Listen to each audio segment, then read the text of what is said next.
Pace is dropped on a new round of SDH AM. John, here you there. Thanks for dropping by, as you always do. Busy show. It's a Thursday. Thanks for hanging out with us yesterday virtually. Jason had the 1v1 with Santi Pizza, the new homegrown signing for Atlanta United. Very, very cool, as we've gotten the chance to see Santi work his way up and just be insanely talented and running circles around a lot of folks on a couple of different levels for Atlanta United. So big signing yesterday. If you missed that interview, go ahead and circle back, and you can go ahead and catch up with Jason and Santi on the network, and you can catch it either in audio form. The 1v1 is out there, and so see if we'll be able to release some of the other stuff to social. Morning, Alex. All right, here's the rundown for today. It's a busy Thursday, and 9:30, our buddy Glenn Davis is going to join us. We're going to talk World Cup Houston. We're going to talk MLS. I think, if I'm not mistaken, free agency kicks in today. We'll see if the Dynamo are going to be kicking the tires on anybody, and what Glenn thought of the 2025 season there in Houston. So World Cup, Houston, all the things with Glenn Davis coming up bottom of the hour. Hour number 2 is our standard hour of power, the hour of chaos that we traditionally have on Thursdays now that we're back on a normal cycle. Goal TV's Nino Torres, Nino Damas dropping by, and we'll see. Like I said, I don't look at his rundown. He comes on to start hour number 2, and I don't look at the rundown. So Nino Damas dropping by at 10, and then our buddy Niko Moreno from Pulso Sports and Sounder at Heart joins us at 10:30, last half hour. We'll get into the Danny Leyva situation, get into free agency, get into Seattle. Tacoma made some decisions. Western Conference, we'll get into that as well as we get you ready for everything going on today. Early here in the first half hour, we're going to catch up with Braden Dunham on a bus.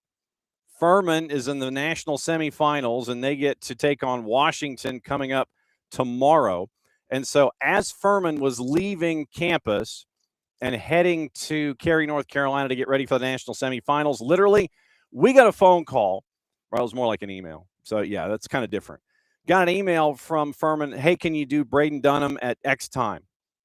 And I was like, sure. I'm just sitting here in the office. So naturally, we lock in. I jump in for this, and I see he's on a bus. You'll see it on the video side here in just a little bit. So I also beg your forbearance, because there were times when he was doing the call and he would be changing cells. I think there's one moment where it kind of drops a little bit, but still we catch up with Braden Dunham. And so it's, I think, the first time we've ever done an interview on a bus. So Braden Dunham sitting in a seat in a bus doing the interview with us, and you just see like the freeway passing behind him. So it was a rather unique experience. We'll catch up with Braden here in the first half hour. And then once again, coming up, bottom of the hour, Glenn Davis. So Braden Dunham, Glenn Davis, Nino Torres, Niko Moreno, and you. So that's where we are. All right, so no dilly, no dally zone officially. So that way we can get in everything involving Champions League and get you ready for what else is going on. So we'll recap Champions League from yesterday, getting you ready for Glenn Davis, bottom of the hour. After the power hour, we'll get into previewing the day a little bit, get into Europa League, Conference League, what to watch, all the things. So officially in a no dilly, no dally zone, opening kickoff brought to us by our friends at Kickoff Coffee and kickoffcoffeeco.com. Let me get the QR code here really quickly. Where is it? Yeah, it's in the art palette. So once again, there's your QR code for those of you hanging out with us on the video side of things. Hit that QR code. Start your day with Kickoff Coffee and kickoffcoffeeco.com. We want you to buy out the store. After you've bought out the store, use the code SoccerDownHere15. You get 15% off your purchase. They, in turn, take 10%, reinvest it in the youth games, youth initiatives brought to us by our friends at Kickoff Coffee and kickoffcoffeeco.com. There you go. And so now it is time for opening kickoff. And this is where we catch up with Braden Dunham on a bus as Furman's getting ready to take on UW in the national semifinals. Here is our interview with Braden Dunham. We catch up on a bunch of different things about the season, about the SoCon, about his golazo that he had in last go-round.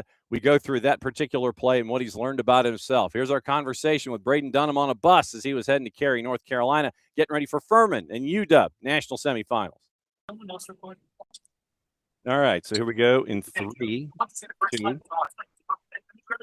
I can't think of the last time that we actually did an interview on a bus. Braden Dunham, where are you Braden Dunhaming at the moment? Where are you busing? Yes, we just left Furman University. We're busing to Cary, North Carolina for our college cup debut. What was the response like there on campus for the send-off? There was a lot of people. We had a send off for the MVP as well, and there was about triple the amount of people now. So just keep gaining fans and gaining support, and it's really nice. Yeah. No, it's with everything going on, you're looking at everything now, and this season, if I told you beginning of the year that you would be where you are right now, what would you say? I wouldn't doubt it. It's a really great team. Came into a great program, and I've done my best to help. And yeah, I wouldn't be surprised. I'm not surprised that we're here, and we're not finished yet. So when you look at the schedule, the one loss on the season, all the way back in September, what did you learn about yourself in that 1-0 loss that you've applied, that you've gone on this unbeaten run to this point right now? What did you learn in that loss that helped out the most with this run? Yeah, so it wasn't the best team that we lost to, but the team learned, and I learned that you can't take a break no matter what. No matter who you play, you can't take a break ever. Because we took a break for that one game, and even though we weren't the strongest opponent, we lost.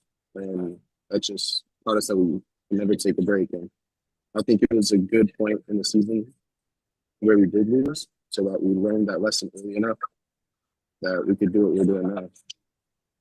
I think it's more than a dozen different players that have contributed. You're third right now in goals scored for Furman. What's it like to have that kind of, you have that kind of offensive balance, to have that kind of effort from everybody, and where it's not just one guy that the opposition has to focus on. It's like they have to focus on a lot of different dudes. What's it like having that kind of balance?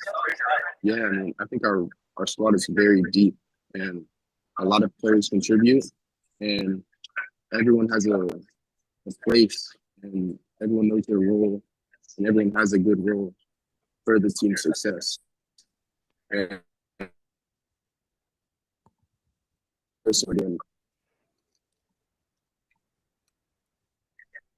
Hang on, there you go. You got the cell changed over. All right, so walk me through the Southern Conference for someone who hasn't seen the SoCon this year. How would you describe SoCon soccer? I think it's just as good as other leagues. I mean, I know we're not the ACC or the Big Ten, but I think we can compete with all of them. And we're competing with them in the tournament. And, these SoCon teams, anything can happen. You saw UNCG make a little run in the tournament as well, beating number 2 ranked Virginia, right? Mm-hmm. So, I mean, we can compete with anyone. So since you mentioned UNCG, I'll go ahead and ask about UNCG and getting out of conference. So, obviously there are different ways to learn about yourself, whether it's in 90 minutes and a win, whether it's in a loss against a team that, as you say, they were not up to the level of what Furman anticipates out of itself. Then you have to go longer than 90 minutes. You got to go into overtime and things like that. What was that? What was that final like in trying to stay calm throughout all of that stuff? I mean, yeah, obviously you're antsy going into overtime and you're tired. All this, your legs are killing you. But I mean, you got to do what you got to do, and you got to keep fighting for silverware. I mean, once you get into overtime, it's just 20 minutes, and you got to put everything into it. So then you get out of SoCon, you win 1-0 in double overtime. You're into the tournament. 1-0 win against Western Michigan. Then you've got to go and dance on PKs to Hofstra. Then another shutout win. So you've had a couple of different extremes in the tournament so far this year. What's it been like to know that you can handle it in 90 with the defense that works, knowing that you've got to go to PKs to get something done? What's it like knowing that you can handle it either one of those two ways? I mean, I think we can handle anything, no matter what comes our way. I think we're all confident enough, and we trust each other enough with our ability that we can do whatever. It's up to us at this point. What has study hall been like getting ready for Washington? How much tape did you watch? How far back did you go? Or are you focusing more on yourself right now? So we stick to our core values, and I think whoever we play, it doesn't change for us. But we have watched film. We have pointed out key players, key things they do, and I think we're pretty prepared. So what are you the most confident about from a Furman perspective? And what do you think Washington brings to the table that you've really got to keep an eye on in that matchup in the national semi? Yeah, so I think that we're a young team, full of energy, full of passion, and we're gonna fight no matter what. And that's the one thing that a lot of teams don't have is the fight for each other. And one thing I think Washington has is they're very blue collar, very hardworking, just like us. And I think obviously they're good at footy as well. So, but they are a blue collar team, very hardworking. What have you learned about yourself this year?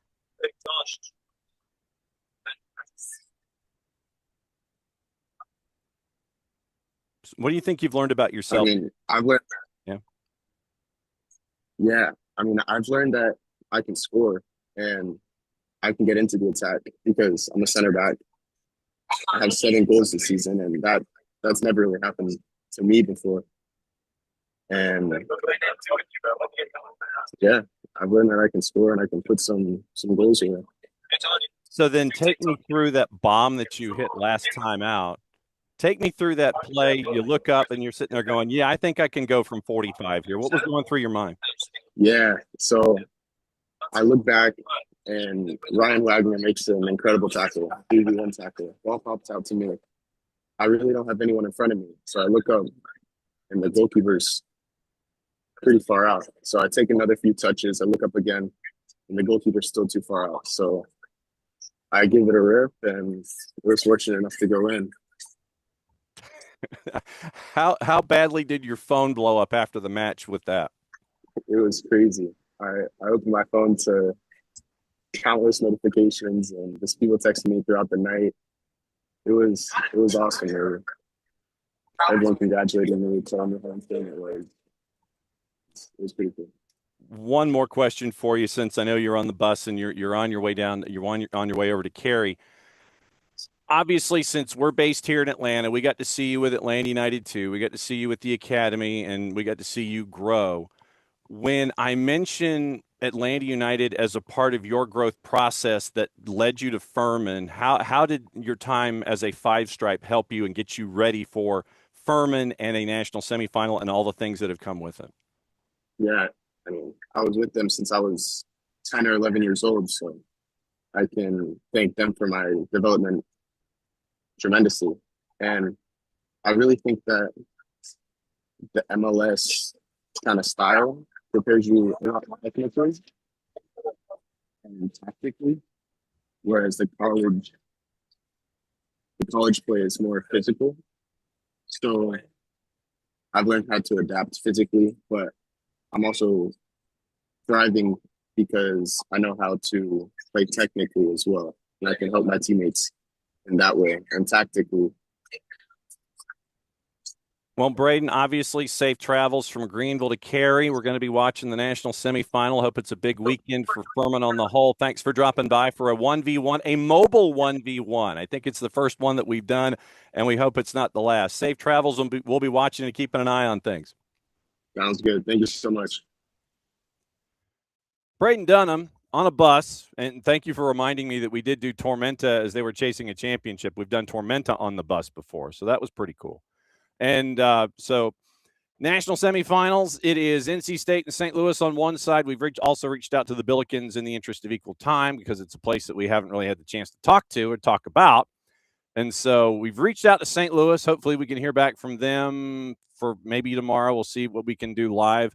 And then we got Braden Dunham on a bus, and thank you for remembering the Tormenta agenda on a bus. So that was very cool.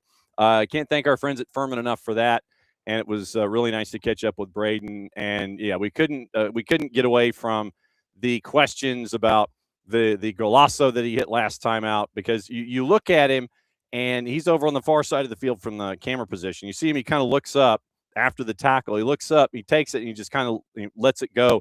And I mean, it wasn't one where there was a whole lot of real estate behind the keeper and the net. Literally, it was, there was a whole lot.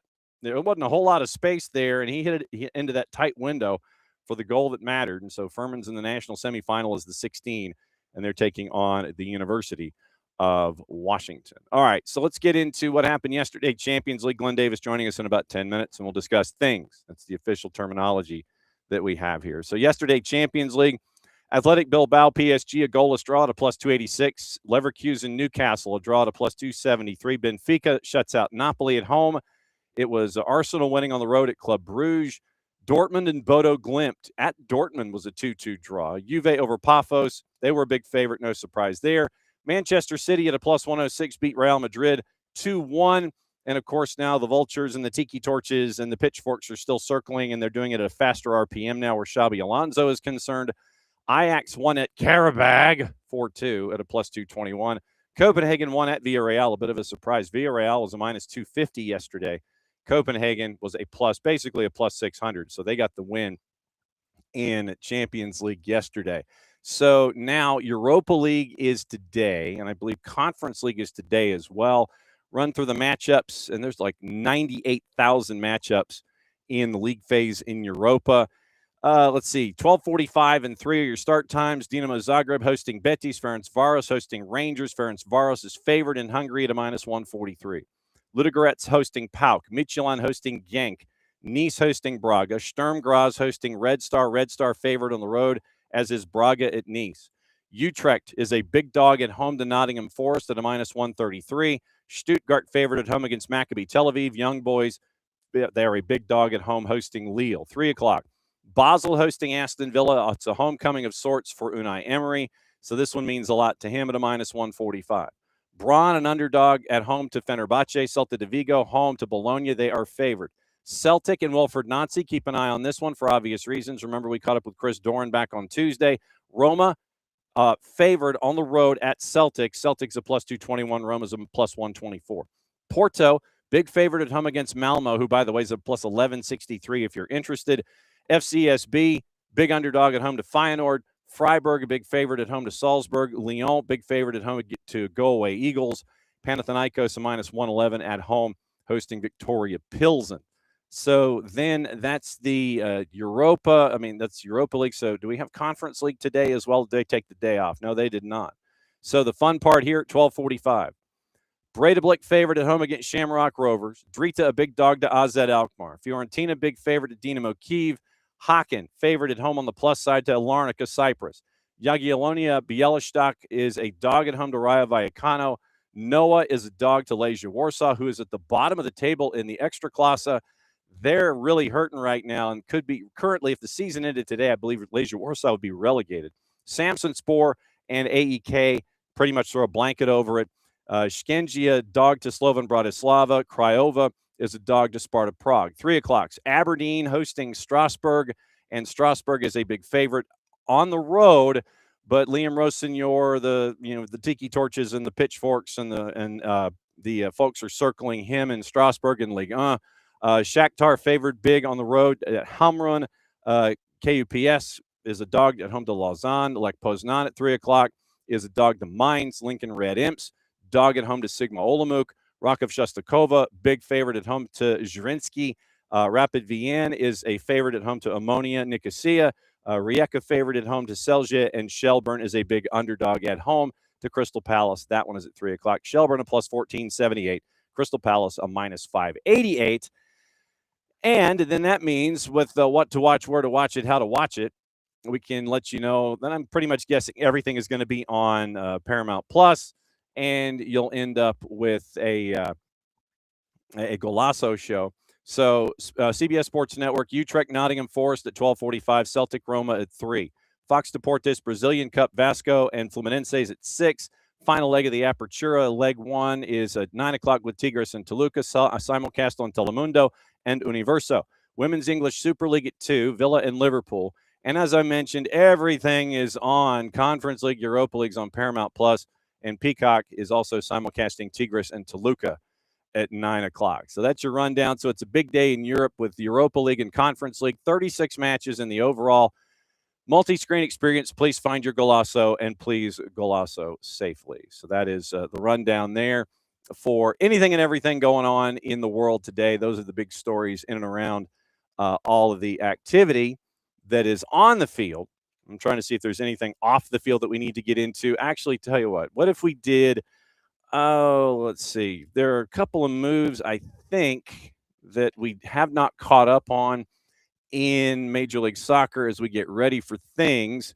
You end up with Vancouver having an announcement later today, and we think that if we put 1 and 1 together, it looks like they might be getting their stadium project at the race course. So announcement later today in Vancouver. Let me check the time on it, and we'll get Glenn's thoughts on it in a second. City of Vancouver and the Whitecaps joint announcement. It is at 2:30 at City Hall, 2:30 our time, Eastern time, 11:30 local. Ken Sim, the City of Vancouver, and Axel Schuster, the CEO and sporting director of Vancouver. That one, once again, Whitecaps, City of Vancouver, joint announcement. I'm guessing the race course site is going to be the new site for the soccer stadium in Vancouver. So that's at 2:30 and 2:30 Eastern, 11:30 local, and 1:30 in God's time zone, according to the boss. We know what time zone that is. That is Central Time. So now, as always, it's always great to have one of our great friends come on the show. But there is only one way that we can truly introduce him. So here's the intro, and it's one that we always like to use. Hey, Glenn Davis here in Houston, Texas, a big fan of soccer down here. And remember, soccer matters. Which means it is now time to bring in our buddy Glenn Davis and find out what's going on. And there's our buddy Glenn Davis. What is up?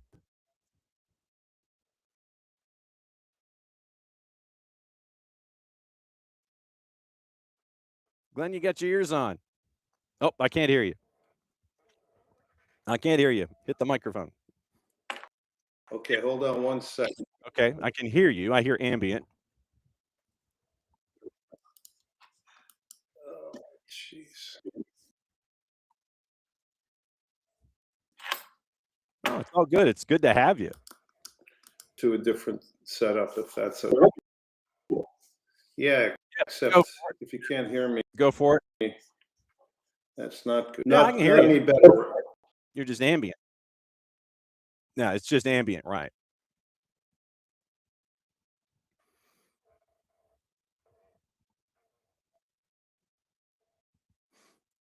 So we'll put Glenn back in the green room.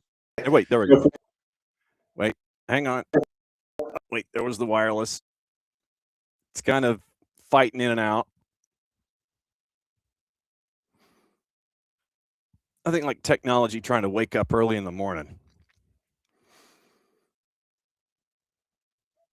So Glenn Davis will be hanging out with us here for a second. Let me put Glenn back in the green room really quickly here. But, yeah, there's a lot of stuff to get into with Glenn.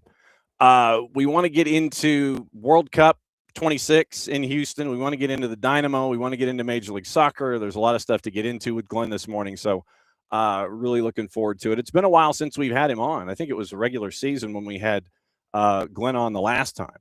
And so, but, you know, it's always good to catch up with him and find out what is going on in the world of Glenn Davis. And so one of the great voices and ambassadors of the sport here in the United States. And so when we have the chance to sit there and wave our hands in the air and go, hey, Glenn, you know, can we have you on? He's incredibly busy because of what's going on with World Cup, because of what's going on in Houston. We're going to go over the grid with Glenn and find out what it looks like with Glenn in Houston and the vibe that is there. Tomorrow morning, we mentioned what's going on with Vancouver today. Tomorrow morning in the show that I will be doing from Rome because of, man, what is up with my hair? I do not know what is up with my hair.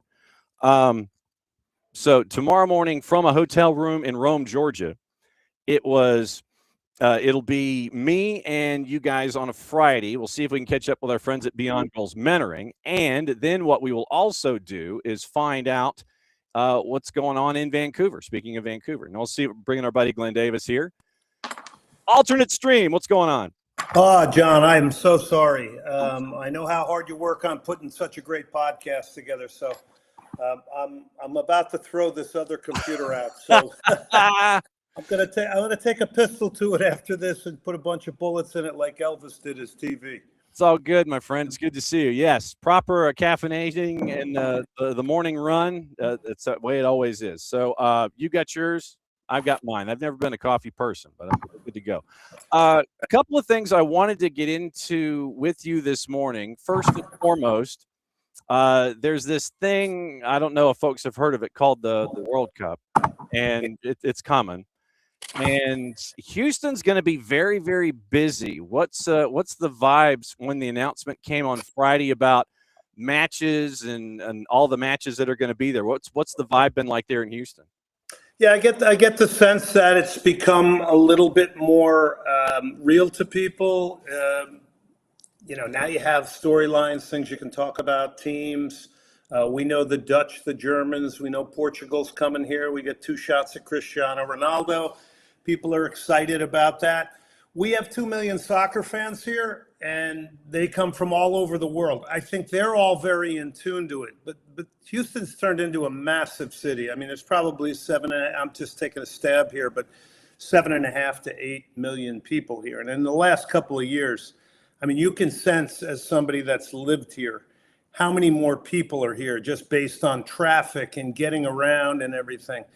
So I would say the real soccer people understand it. There's a lot of people involved with it that aren't really soccer people that I'm wondering if they really know what's about to come here in a tsunami of people from around the world. So I think the level of awareness, honestly, I was very disappointed with it prior to the draw, and I didn't see a lot being done to create and bring the entire city and community into it.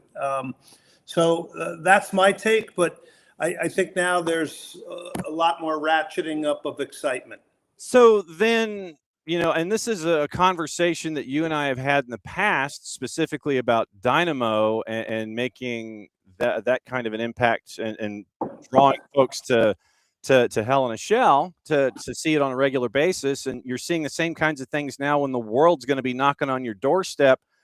I mean, if you had unlimited budget, if I give you an unlimited budget, I sit there and I hand you the JP money bags, the Ebenezer Duck, Scrooge McDuck, or whoever he was. If I hand you that big bag with the S on it, how would you fix the problem and get folks into these matches, especially starting with the World Cup and then also with the Dynamo with the 26th season around the corner?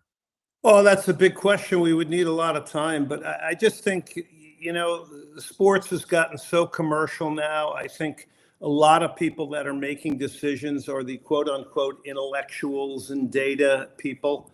And, soccer's a sport that, it's as much about, striking a ball and putting it on somebody's chest from 20 yards away than it is on all the monetization of it and the commercialization of it. Look, I'm not naive. I know this is not going to stop, right? They're already talking about a 64-team World Cup.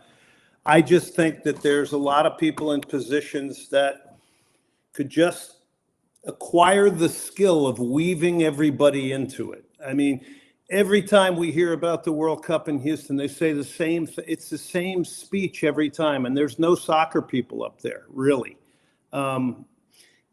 There should be little kids standing there representing the youth community. You weave in some of your old-time veterans from the soccer community. You give them a pat on the back. You do things above and beyond. And look, I'm not running the thing, and I understand there's incredible stuff going on. But when you are out in public, you have a way of weaving everybody into the thing. The Dynamo on another, that's a whole nother kettle of fish right there. They're not relevant here. I'm sorry to say, but it's I'm not going to sit here and lie to people. I'm not going to lie to them on my radio show. They're not relevant. There's not enough that I see from a front office and a leadership and an inspiration standpoint. I mean, they had a press conference recently with the owner, Ted Siegel, and Tim Howard. And I mean, I listened to this and I said, this is downright disrespectful to Houston, and we deserve better. We deserve better. Why do you think how can you be this irrelevant as an MLS team when, your city's hosting the World Cup? Isn't anybody shamed in a healthy manner? The media coverage isn't there for MLS and NWSL. So there's a lot to go, but we're constantly told, how well we're doing. And I'm like, well, okay, is the bar then, less than half filled stadium? Is the bar not being relevant in the media? So it's tough being the one guy that wants to be critical. I'm not doing it because I want to be someone that's an irritant. I'm doing it because I've been here since 1984, and I just know Houston deserves better. But they're going to be big crowds for the World Cup, that's for sure. Yeah, and and when we have these conversations, I enjoy our give and take when it comes to presenting the issues of the day, and I think that you and I and both sides of it here, whether it's you and 97.5 and us here in the morning show and the rest of SDH, we believe in rising tide lifts all boats. And we want to grow the game and make sure that the game is heading in the right direction, especially when you have these large events like a World Cup coming and you sit there and you point at it and go, look, you've got an amazing amount of stories coming in. I mean, because I looked at the grid that you've got. You've got Germany and Curacao. Obviously, Germany, that's a shiny object. We know about that. I mean, Curacao with what Dick Advocat has done, it's an amazing story. That kind of a thing is unreal. You mentioned CR40 and his abs, which are tremendous, and they'll be tremendous until he's like 78 years old. I mean, you got Portugal coming. That's going to be obviously that's an easy draw, but for an easy storyline. But who's going to be playing Portugal coming through the Intercontinental Galactic Playoff? If it's New Caledonia that makes their way through for whatever reason, ranked 169 in the world, if the planets align and it's them, that is a slam dunk feature for somebody to help grow the game. With Netherlands coming in and that fatal four-way that is going to figure out that group. I mean, Ukraine, which is a story in and of itself. Sweden, Poland, and Albania, which is another great story. Uzbekistan as a minnow is a great story.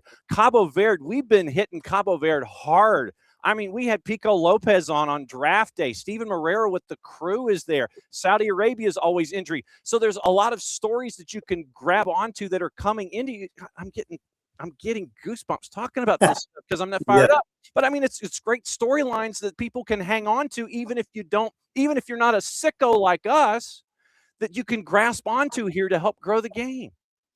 Yeah, no question. That's what comes with the expansion to 48 teams, right? You're getting these incredible moments for these smaller countries, and like Cape Verde. I mean, I'm sure there's a lot of people that had to go to a map and find out that Cape Verde is off of Senegal, and it's basically a volcanic island.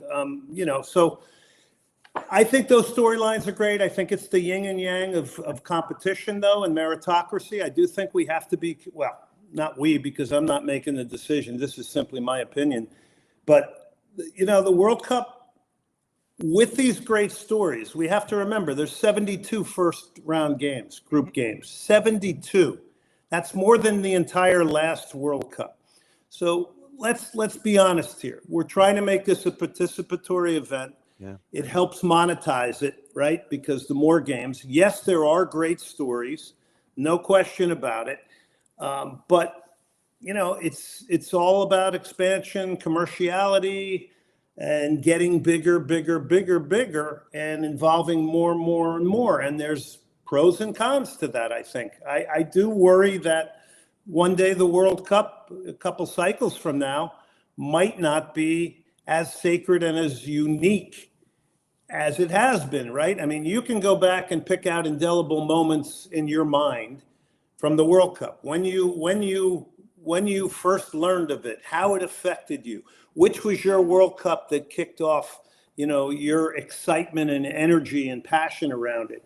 I'm sitting here, we have an event with the 1986 World Cup film next Monday, and I'm sitting here thinking, I never forget that side volley that Manuel Negrete hit in Azteca Stadium, and he scissors it and his shoulders dipped and he's flung himself in the air, and just to see that crowd and that reaction. And then in my case, I can go, well, a couple of years later, I played against him when he was on Unam Pumas, and he was like a 5'5" little guy. Then when the ball came to his feet, it was incredible, right?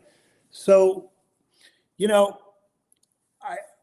I just think the World Cup is special, and I just hope it doesn't lose its sacredness, I mean, that was 24 teams in the 1986 World Cup. Yeah. Now we're up to 48. Yeah, and you don't want to get it to, no offense, the NCAA basketball tournament where you're like 68 and 69 and team 70 is complaining about things, and you're looking at some 116s that aren't really worth it, and you're pushing to that point right now where, yeah, you've seen it in the Women's World Cup when they expanded the field for the first time and you were in Blowout City and it wasn't looking good, but you can grow the game this way. It's a dangerous. But I think on the women's side, that was a good thing because you had to nudge people forward into taking the women's game seriously. And I mean, I think that's the greatest thing the 99 team did, and all the great pioneers of the women's game out of the U.S. is that they showed the rest of the world that competing in women's sports was a beautiful thing, right? I mean, you and I, everybody has seen the quality of women's soccer just go through the roof, whether it's the college game, the professional game. It's incredible. I understood the need for expansion then. Yeah. I understand it now. It's monetization, let's be honest. But listen, not all fans are like you and me either, okay? Yes, a lot of the European fans are. But in the United States, fans are different. They may just want to go for Ronaldo. They may want to go just to say they went.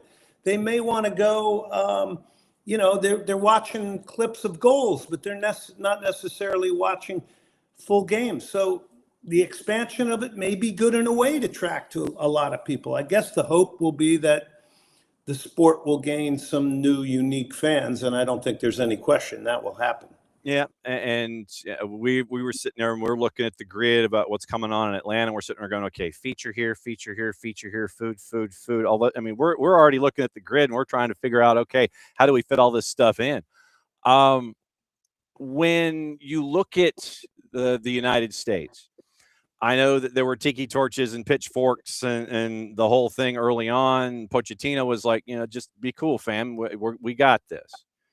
Now that we're out of that cycle and we're now heading into 26, I think there's a couple of other matches before you get into the tournament. What did you think of Poch's approach, focusing on, I guess, like 13 through 30 and understanding that 1 through 11, we got 1 through 11. Let me work on the other guys and we'll figure out these other spaces. Well, I agree with you. Everybody's quick to judge in the world we live in now. And I think there's also people, firing flaming arrows because they got numbers they want to reach on podcasts and things like that. Yeah. I looked at it and I said, no, you got to give the man time. Number one, be thankful we have an unbiased manager in here, right? Somebody that's unbiased coming in, and he's not going to be influenced other than the way he sees things, him and his staff. Yes, they had to turn around the culture. You can see he's preaching team. Nobody steps outside of that container. Play for the shirt. That's pretty Argentine, right? Yeah. I mean, if there's ever a country that's passionate about playing for their jersey, they're as good as any, right? So why don't we be quiet and maybe follow the leader a little bit? It seems like that's happening. I think the Gold Cup and the absence of Christian Pulisic, even though that was a big topic in the media, the absence of others allowed others to grow. And he ran with some guys like Max Arfston, Matt Freese. There's other examples there of players that got a lot of run and playing time that in the beginning people were like, oh, why are these guys getting? Well, now they're bona fide guys that are going to make the roster, likely going to play for sure.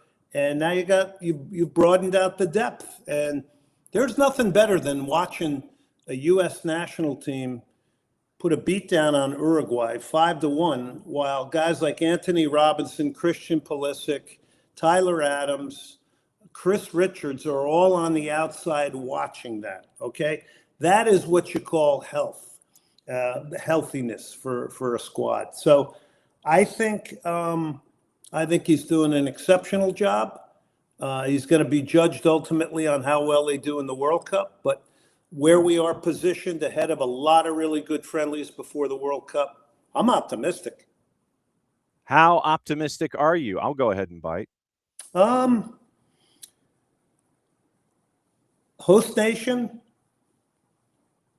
team spirit, camaraderie, players playing in top leagues in the world, guys scoring goals consistently right now. Following Balogun at Monaco, Christian Pulisic 2 against Torino, Ricardo Pepi for PSV in the Champions League. Yeah. Why aren't you optimistic? And Peter Vermees was on one of my shows recently, and he said a really good thing. He said, we got to stop the negative stuff and get behind this team and be, quote unquote, the 12th man. I don't know if Texas A&M was the first to do that, but I have a feeling there's a lot of people who use it.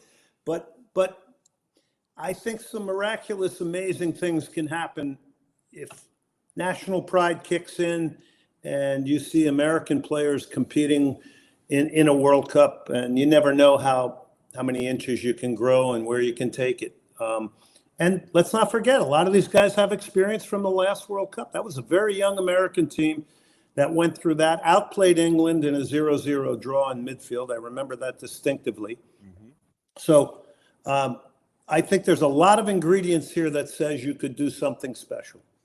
Yeah, as long as I don't see Matt Turner starting to do the whoop, whoop, whoop, whoop. Well, goalkeeper, the goalkeeping position, even though it seems like it's Matt Freese's to lose. Yeah. It's a whole different thing, I guess, when you're going to walk out there in a World Cup. I never have, but it certainly looks to be a little bit more pressure filled. Yeah, no doubt.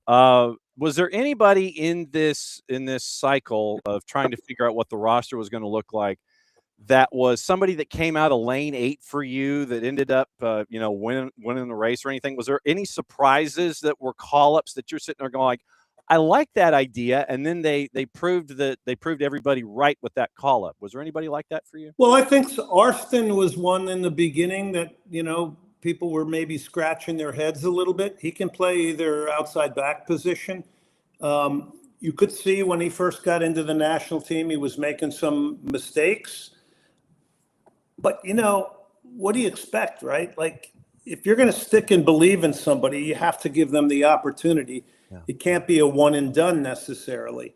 So I think he was one. I think the Gold Cup was very good for Tillman because no Christian Pulisic was around. There weren't other leaders. He kind of stepped up a little bit more. Tillman. I'm wondering what's going to happen with Alex Zendejas, who always plays very well for Club America. I want to see if he's going to ultimately make the roster. I think the other thing that propelled this whole situation was moving to a 3-back, 3 center backs. Yeah. If you're not happy with 2, sometimes you go with 3, right? And you've got the wide players to do it. If it's technically Anthony Robinson and Dest, then you have Arfston as maybe a backup. I mean, who knows? We're just playing around here with the lineup, but I do think they're good options. And I think that was a really a good move by Pochettino to go to a 3-back system. And if he wants Tim Ream on the field for certain games, you put him in between 2 athletic guys, or maybe you play him on the left. That might be a little bit more risky, but I think he's got options there. Yep, catching up with our buddy Glenn Davis. Soccer Matters at 97.5 in Houston, and he's sporting a T-shirt, by the way. There you go. Yeah, shameless promotion. Nothing wrong with that, brother. One right there. When you're the Lone Ranger, you have to do your. You know this very well. You look great in that studio, but there's a lot of work that goes behind getting the word out about your show and obviously producing it and putting it on the air. Wow. I mean, I've had a radio show for over 20 years on a major station. I'm on at 6:00 at night now on Tuesdays and Wednesdays, and then the show gets podcasted. But what people don't know is I've had to buy my airtime for 20 years. So that means I have to write a check every month to the station, and then I better go out and sell it. And there's been time periods where selling soccer was easier than others. You know, it'll probably be easier now with the World Cup coming, right? And over 500,000 people coming here. But I think people forget that, you know, it's kind of creating your own job. But I got into it because I was calling MLS in the early years, and I'd fly home on a Sunday and I'm like, man, there's no soccer talk. I mean, we got to do something. Got to do something. So I went to public radio, got a show on there. Soccer fit the mission statement, and then took it to mainstream radio, and the rest is 22-year history. Yeah. Well, I mean, you're just getting started, brother. Come on now. I hope so. I'm not sure everybody looks at it like that, but you know. Yeah, I mean, look, I mean, it's we knew going in. This is season 8 of our network, and we knew going in that when we did the morning show, it started out as an hour, and then we figured we were going to go 2. We just didn't know we were going to go 2 after 8 months. And then you get to 2 hours, and then there's time where you're still leaving stuff on the table. And so traditionally for me in the morning, it's 2 hours 10, 2:15. You know, it turns into this stream of consciousness logorrhea kind of thing. It's like you're missing news and hearing this, and we go from that to doing the Monday night show where we're talking Europe, and Jason and Jarrett and Nick and I and Maddie, we're all over the place doing all these kinds of things, doing the twos games, hitting high school hard.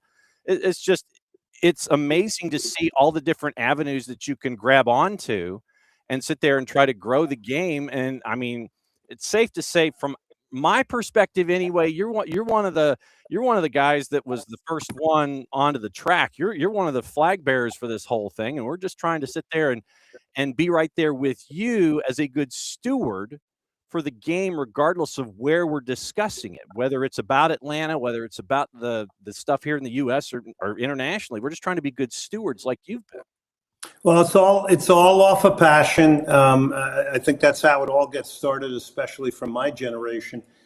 I agree with you. It's a tremendous way to grow the sport, shine the light on things that are going on locally. You know, we have so many kids that grow up here and use soccer in Houston that, you know, are coaching, head coach of Notre Dame, head coach of Connecticut. I mean, the stories are amazing. I can't even keep track of all of them, right? You know, I'm calling a ACC women's game the other day, and, you know, one of the top players is a young lady from Houston named Leah Klenke, right? I end up on the plane with her parents. But, you know, it really is amazing. And the other thing is we have history back to the late 60s with professional soccer in the Astrodome. Most people don't know this. They can't tell the stories. And I just want to make sure that some of the storytelling about Houston and its soccer history and the city, et cetera, is not left to the hands of the people in suits, because they don't know it. They don't know it. And I want Houston to get its due. So that's kind of maybe where I come in a little bit. And but listen, we also have a lot of fun at this, right? We also have a lot of fun with it. And that's a beautiful thing. Yeah, I think you were doing the ACC stuff with our friend KCD, right? Casey White? Oh, yeah. She's exceptional. She just did the national championship with FSU. She does a great job. I enjoy working with her. Yeah, KCD comes in on Tuesdays, and she's one of our regular pundit types. She joined us from LaGuardia on Tuesday when she was trying to go from one place. Yeah, literally, she's walking through the concourse. She's got the headphones on and everything. Before you go, one more thing.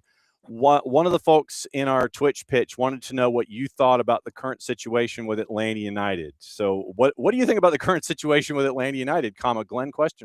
Well, I'd be excited. You're bringing back Tata, right? So I would be excited with the new manager coming back. I was surprised to see it nosedive for the time period it did. I've been lucky enough to call games in that stadium. And I mean, you know, I walked in there, and then comparatively to what I see regularly, you know, there are just certain markets in MLS that are off the chains, and that was an incredible experience. I don't even think Almiron was playing that night, and the place was still packed.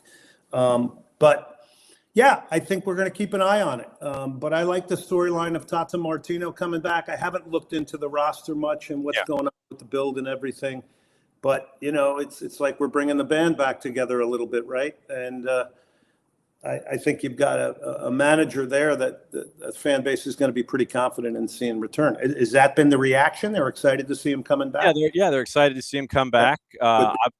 Obviously, the Miguel Alma run that you have in version 2.0 is not the version you had in 1.0 because, Father Time is undefeated, much like Mother Nature. So it's trying to figure out what's best for Miggy. How do you do things defensively? Do you go 3 at the back, 3 center backs and try to have support? Do you try to be more defensive early just so you get your sea legs with you, then have the offense figure itself out? Those are going to be the questions. And we got free agency starting this week too. So, I mean, it'll be really interesting to see how they fill in those pieces to what Tata and the staff want. Yep. I think it'll be very interesting. And, it's a World Cup year.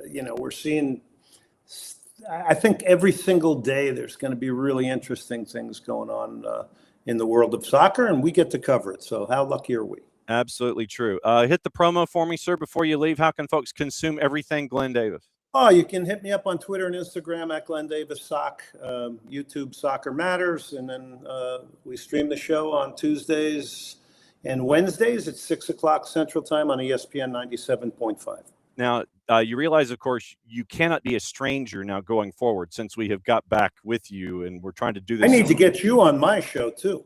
Yeah, and look, you know how to grab a hold of me. Just as long as we can dial it up and knock it out, we'll have fun and we'll crush it. Yeah, no problem, John. Wonderful. I love visiting with you. Good to see you, my friend. Go consume your coffee. We'll catch up with you soon. Okay, thank you, John. Thanks for having me on. There goes Glenn Davis at Glenn Davis SOC on the socials. And no, it's really good to catch up with Glenn. It's good to see him. And B, to David, to your point, yes, he is on far too infrequently. And that's on me and the bookers. That is on the bookers of this particular program that we need to have him on. We need to have him on more. And we try to balance it out with his schedule and everything there. But no, it's always great to catch up with Glenn and find out what's going on in Houston. In his mind, one of the great minds here in the sport, one of the great announcers of the sport. So there you go. That's Glenn Davis.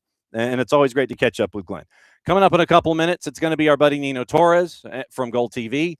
Like I said, I do not have Nino Damas's stuff. I don't have it. I don't have it here. We look at it. We go through the world together.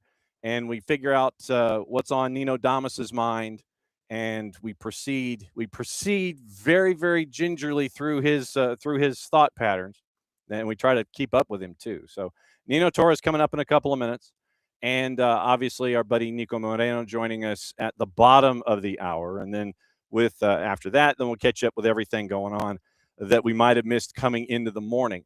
We did not, since we were not here yesterday.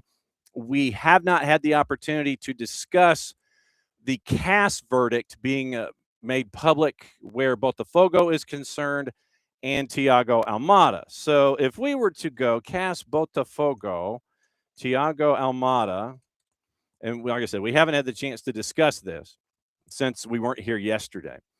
It was Botafogo has been told, hey, bruh, you got to pay up $21 million. And so that's currently where you are, and we'll get into that a little bit more in depth coming up in a bit. But it is one of those elements that you're staring at when it comes to Thiago Almada and the $21 million. CAS says you owe it, and so trying to find something that is in fact. Something that has been translated to help me out here, because a lot of the reports are in Portuguese. And the bottom line is CAS's judgment came out a couple of months ago. I want to say it was 2 months ago was when the judgment was made by CAS. But at the same time, it is now 2 months later and it's been made public. And so now you have the judgment that is there. So Botafogo, condemned by and this is translated from our friends at UOL in Brazil. Botafogo has been condemned by the Court of Arbitration for Sport for the debt owed to Atlanta FC regarding the signing of midfielder Thiago Almada.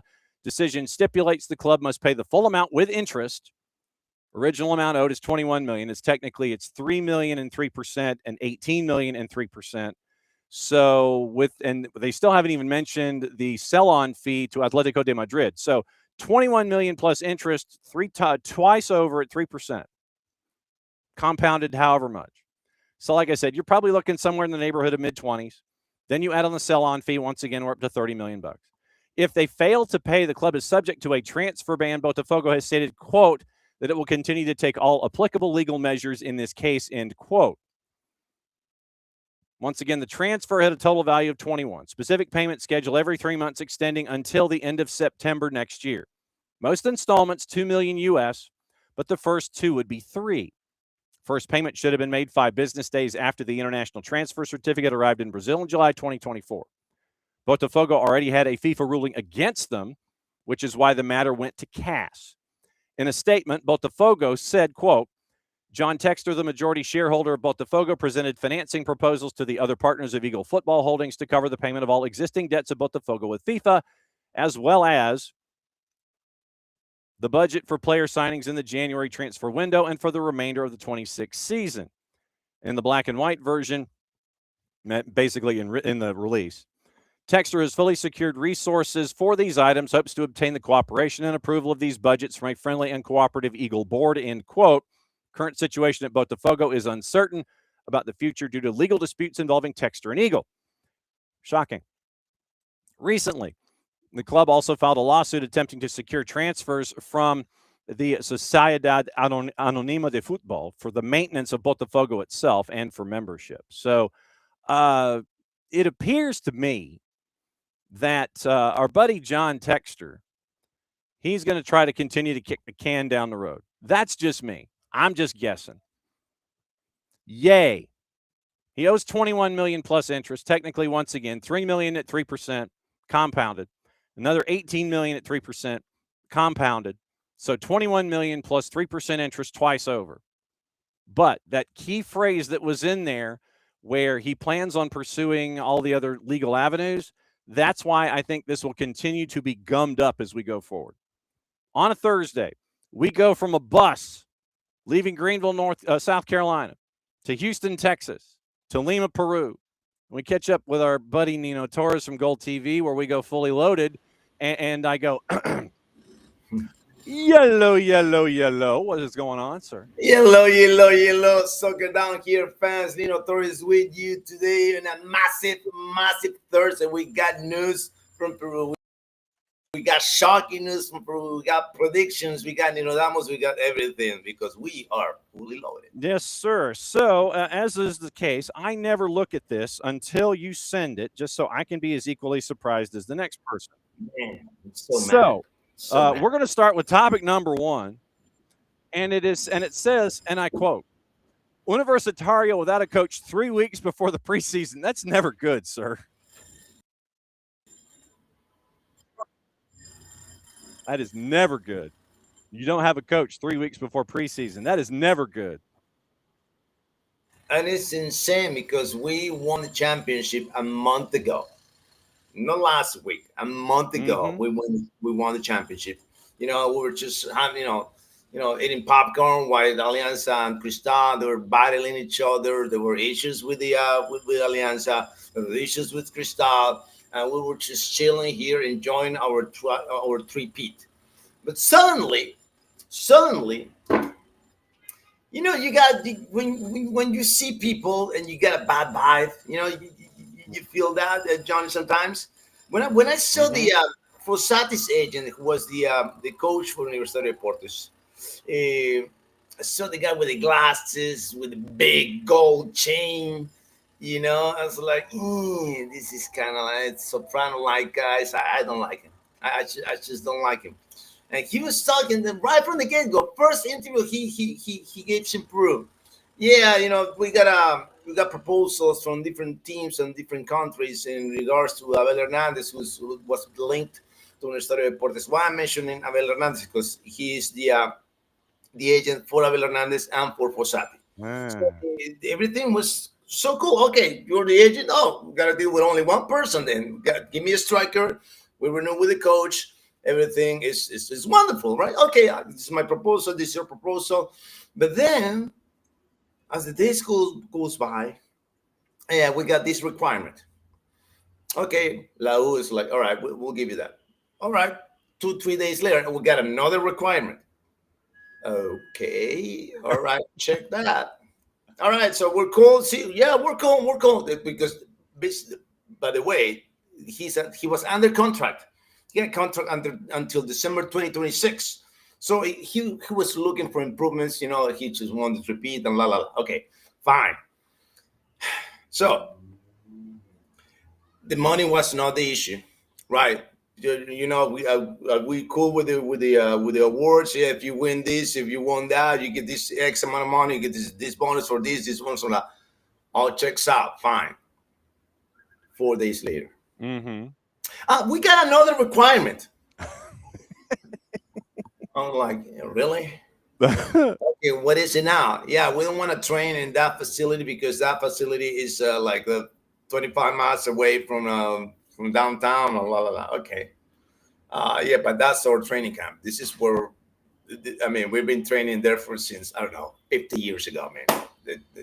We're not going to change that. You can train by the Monumental twice a week, and then the other days we go there. Like, all right, fine, deal. There was another requirement, which I don't know what it was. Right, it will come out eventually, today, tomorrow, who knows? But final, when you start to agree with everything, right, with everything, Sure. and so they say this. Finally, in the end, they said, you know what? You got a contract with us. This is your contract. These are the bonuses. These are your requirements. We're not going forward with this negotiation anymore. What do you say? Oh, I got another. No, yeah, we're done. We're done. We're done. But why? What's the? I don't get it, brother. I don't get it. You are in the best club in the country. You're one of the best, probably not the best, probably the second best head coach in the nation when it comes to money. You got the people, you got the same players, you wanted a striker, we were gonna get you the striker. What is it, man? What's wrong with you? You got menopause or something? Wow. Wow. I don't know, man. I don't know where is this coming from. How could you be not content with what you have, right? When we give you all the tools that you need, it's not like we're not denying you. We're giving you the tools. We're giving you the money. We're giving you the players. We're giving you everything, and you still want to leave? Bye bye. Bye bye. You know, that reminds me of that Kaka's wife when she said, you know, he was too perfect for me. And I think that's the kind of feeling that I'm getting from Passati. Like, oh no, this is too perfect. I like chaos, right? I like unstable people. I'm not that toxic guy. This is what I want. I don't know. That I think that's what it comes down to, me. What do you think, John? It's just crazy, man. Yeah, not having a coach 3 weeks before training camp, that's no bueno, man.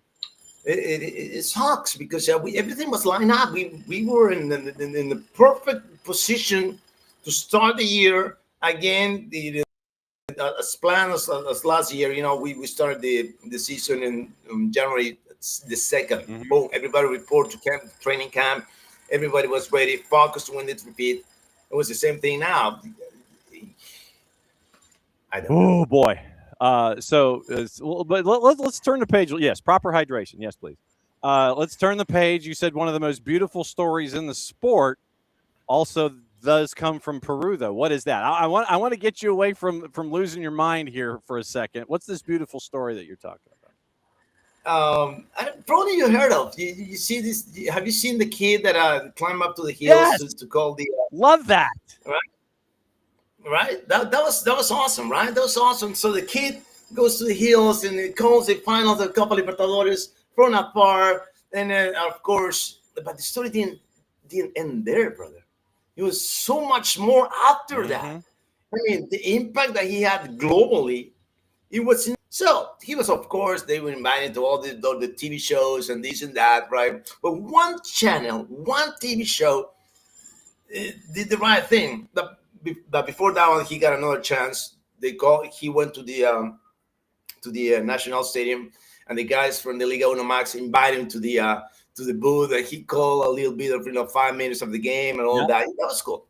Saw that. But 2 days later, he went to a TV show. It's Latina, the channel, and this guy. He's Hispanic, right? This Hispanic guy. He's a commentator in there, and they put the Champions League music. Oh, They turn it on. Or like, hey, do you know that song? He's like, yeah, it's the Champions League.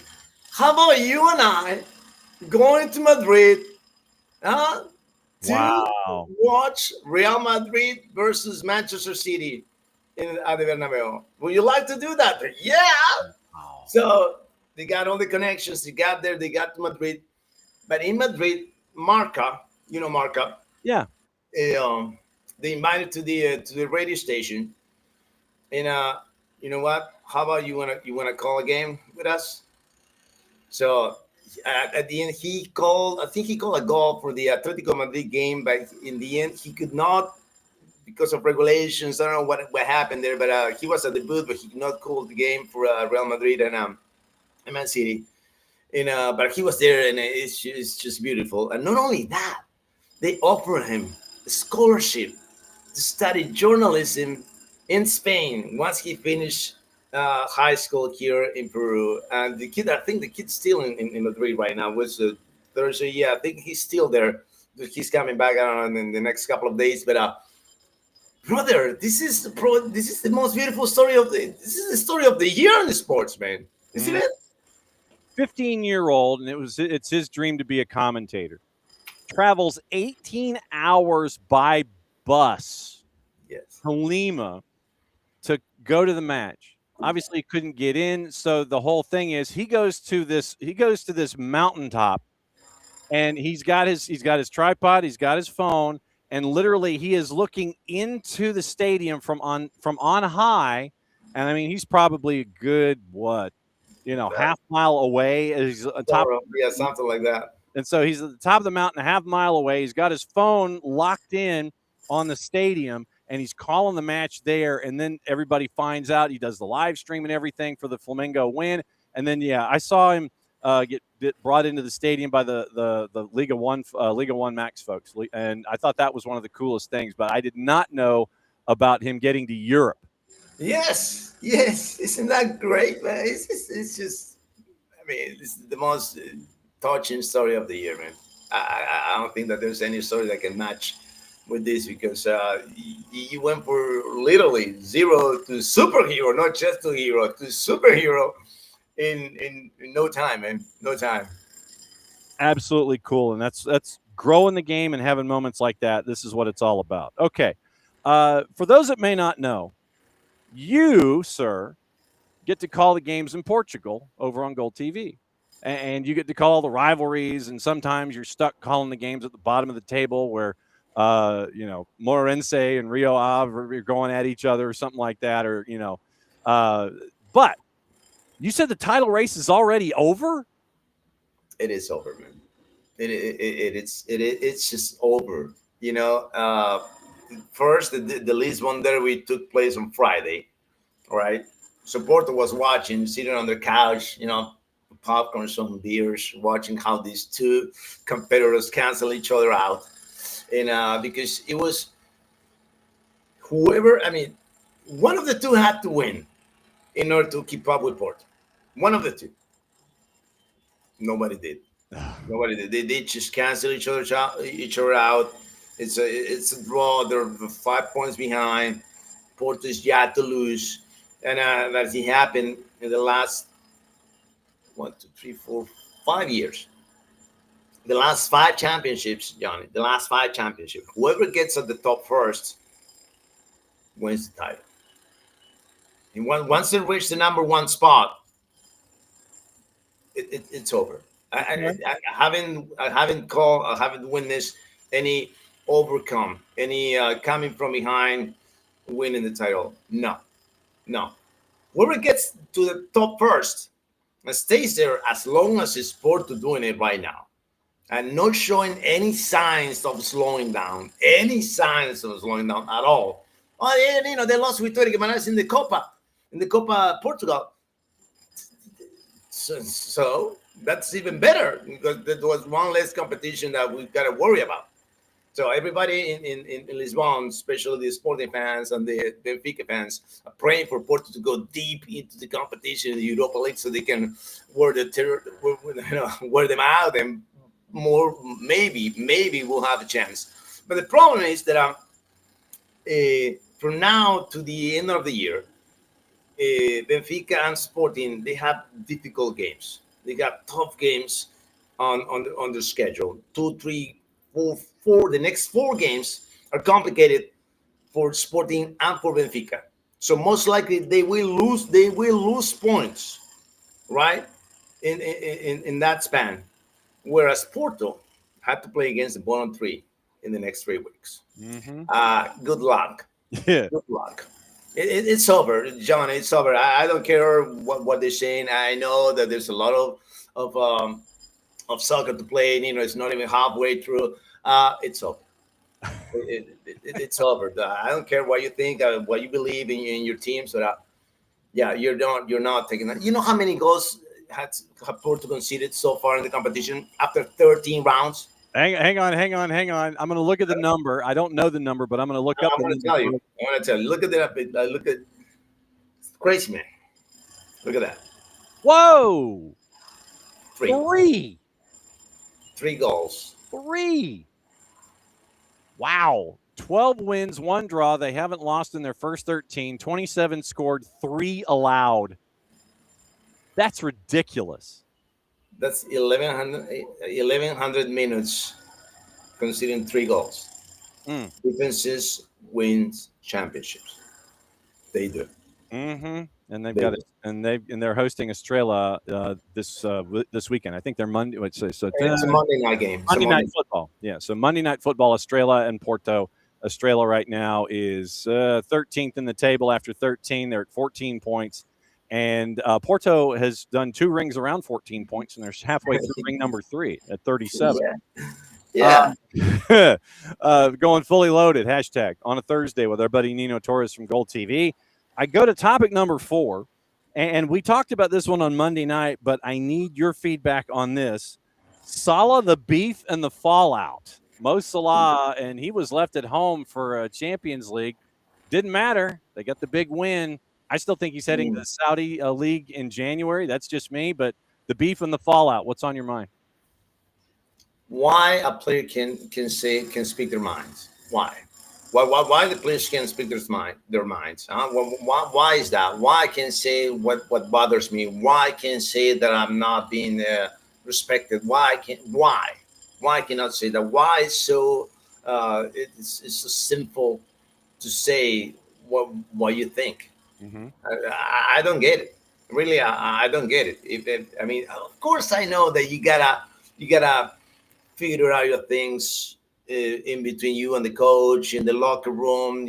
Sometimes things shouldn't come out. I get that. They're soccer codes, they're locker room codes to honor. But when you had enough, you got enough. When you had enough, you got enough.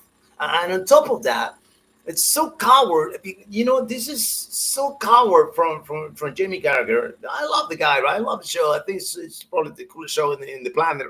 Okay, when it comes to soccer, but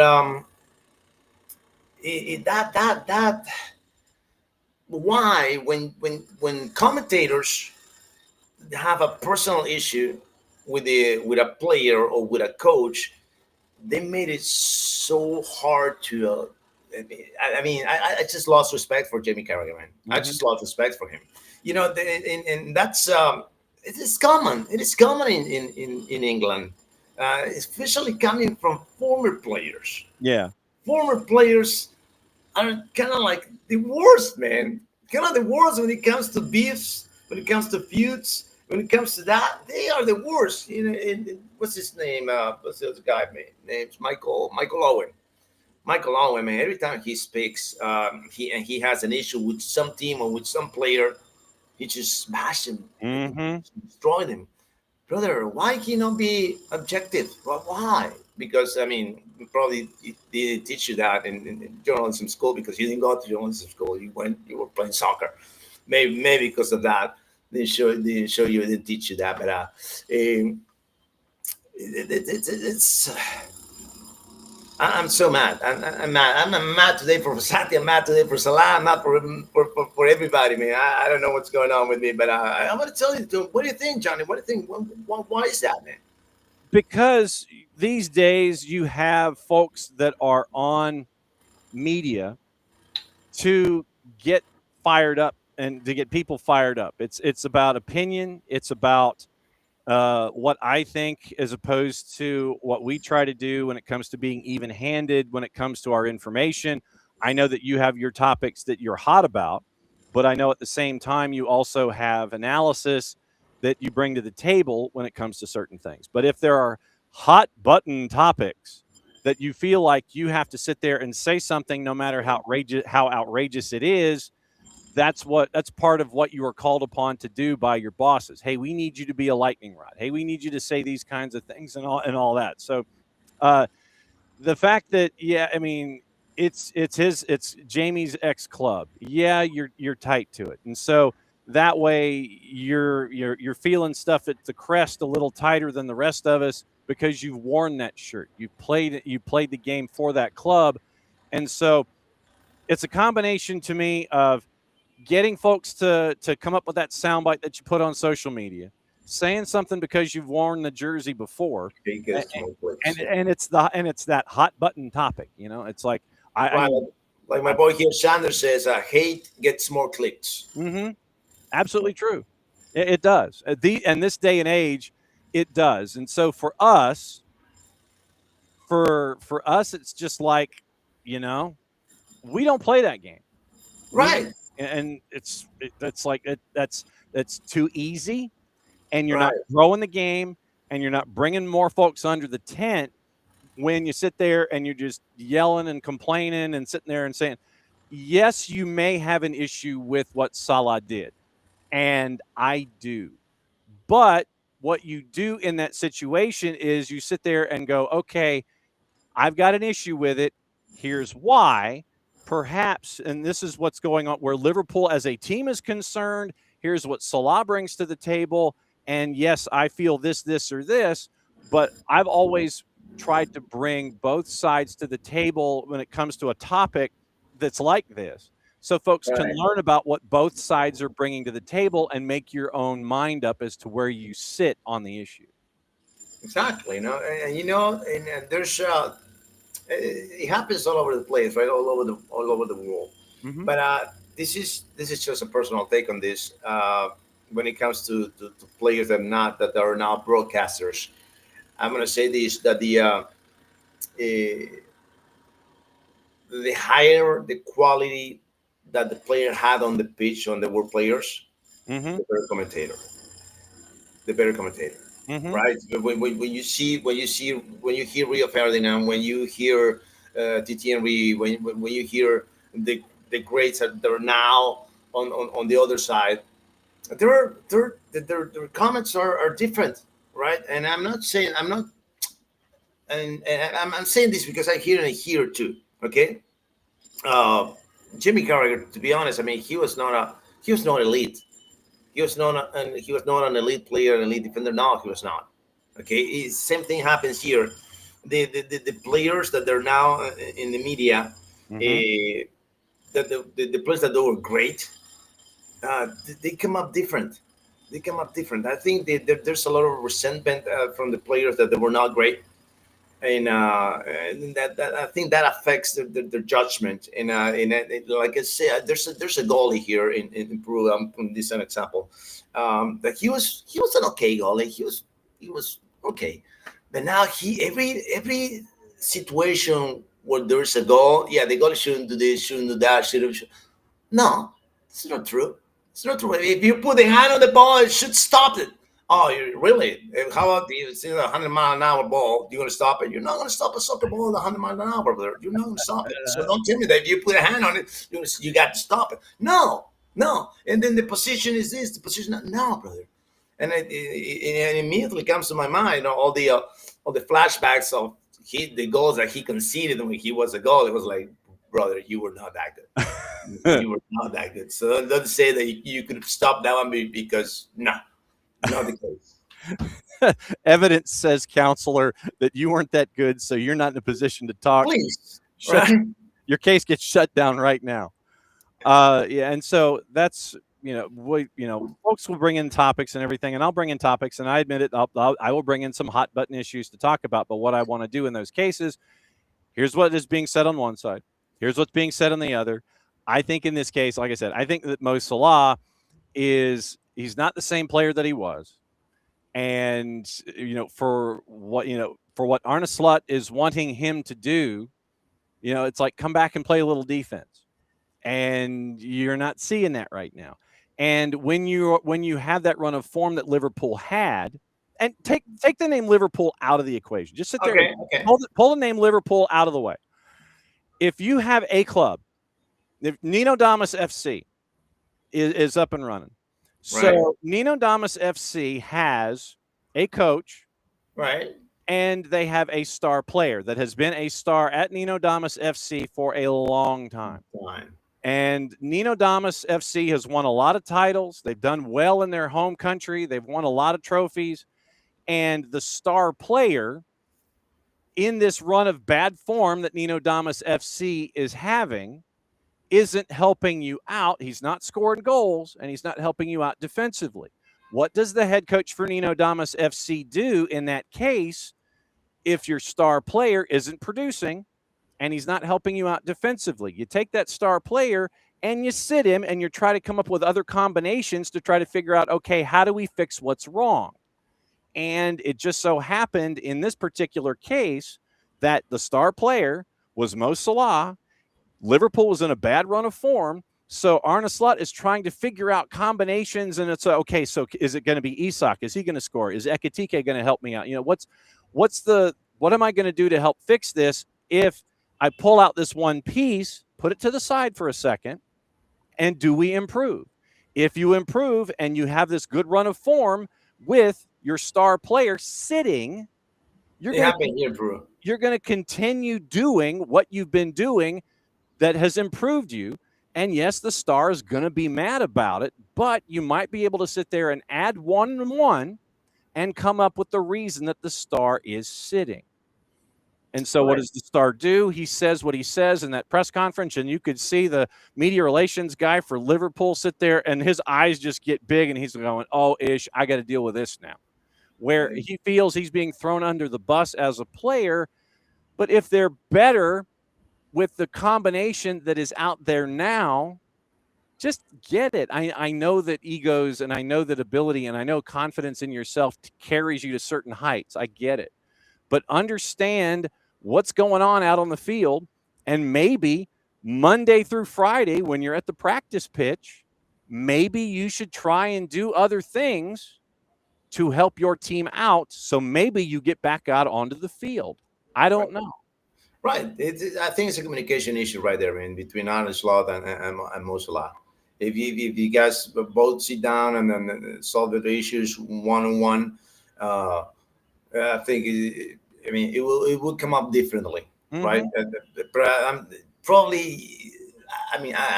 I'm not there for what I'm getting. The vibe that I'm getting from Arne Slot, it's kind of like, I don't know that I think he's that approachable. I don't know. I just got that feeling. And he's got his thing where it's, like, dude, here's my system. This is what I'm up to. Right. And hey, it's working right now. And no offense, but it's working. And so, just tight them when you get in better form, you get back on the pitch. Yeah. So, literally, that to me is it. But I know that players have to do certain things and all that kind of stuff. Okay. Last topic with you, Niko Moreno and Jarrett Smith joining us around the corner. So, last topic, The Nino Damas World Cup prediction no one wants to hear but needs to hear. What is that prediction, sir? It took a long time for Miroslav Klose, for Ronaldo Nazario de Lima, for even Pele to get the numbers that they got in the history of the World Cup, right? 16 goals, 15 goals, 14, 15, 12 goals, you name it. With this 48 team format, with Curacao, with Haiti, with all the the newcomers, all the Cinderellas of this tournament, we're gonna see the numbers blowing up. I mean, we're gonna see players scoring 4, 5, 16. I don't know. 16 goals in a match. Absolutely. 16 goals. I mean, who knows? What's what group is Curacao? France got Curacao, right? France. Which group is in France? Oh, hang on. Just to give you an idea, there could be numbers that we're gonna see 8-0, 9-1. Players scoring 2 hat tricks in the group stage. It's possible, man. It's possible. Look at it that way, man. So probably, yeah, we want to see numbers that the stats are gonna be delusional from this World Cup. That's what I'm thinking. Let's just after watching the draw, like, yeah, Uzbekistan, man, really. Okay, so Curaçao's in Group E with Germany, Ivory Coast, and Ecuador. You've got Germany's gonna put 7 goals in. You've got Group G that's got Belgium, Egypt, Iran, and New Zealand. That's an okay group. Yeah, so Algeria, Argentina, Austria, Jordan in Group J. Uzbekistan, Colombia, New Caledonia, Jamaica, DR Congo, Portugal. That's Group K. Yeah, that's the one. Portugal. I've seen Portugal scoring out of the group stage with, 25 goals, man. Okay. And then Uzbekistan, Colombia, and either New Caledonia, Jamaica, DR Congo is the one that comes out of the intergalactic playoff to go into Group K. And then Group L, England, Croatia, Ghana, Panama. So you're looking at like Group K, and you're looking at England with Panama again. England put like 7 the last time around. I think they put 6 or 7 on Panama in Russia. I think they put 6, if I'm not mistaken. Yeah. So you're looking at Group. Yeah, you're looking at that group, and you're looking at Group E, where all the chaos could happen with all those things. And then, yeah, I mean those two might be the ones that might get away from folks. Okay, so what's going on this weekend with you and Goal TV? What you calling? What you doing? Brother, we're doing Liga Portugal right now, so we're gonna call the Monday Night Soccer with Porto and Estrela Amadora. We're doing Sporting on Saturday. What time is it? 3:30, I think. Let me see. Yes, you're the 3:30 with AFS. Yeah. That's I'm gonna see lots of goals, man. Lots of goals in those 2 games, man. And I'm saying the Sport is gonna put 4, and then Porto's gonna put 5 on them. So okay. I'm gonna be happy. So I'm gonna rest my pipes because I'm gonna be busy calling lots of goals from those 2 games, man. You are Sporting a minus 1250, hosting AFS, who's a plus 2280. Porto Monday Night Football. Yeah, Porto is a minus 526. Estrella is a plus 1250. As always, my friend, great to see you. We'll catch up with you again next week. Love you very much and be safe. And will you tell the people will you tell your mom drilling outside in the street not to use a drill while her son's on the show? Hey guys, stop it. Thank you, Johnny. We'll see you next week, guys. All right, be good. There goes Nino, and here comes Jarrett. And Jarrett, we're waiting for our buddy Niko Moreno. So what is on your mind here this morning on a Thursday as we've caught up with Braden Dunham on a bus, caught up with Glenn Davis in Houston, caught up with our buddy Nino Torres in Lima, Peru, and we wait for Seattle to chime in. Well, you got to be patient. It's only 7:34 out on the West Coast. You just got to be patient with people sometimes. I know. It's an early morning. Some of us had late nights because we went to embrace sporting disappointment. Yes, that is absolutely giving up a goal with 50 seconds left in the 3rd period. Yeah, see, Jared is now sampling the National Hockey League with your Utah Mammoth.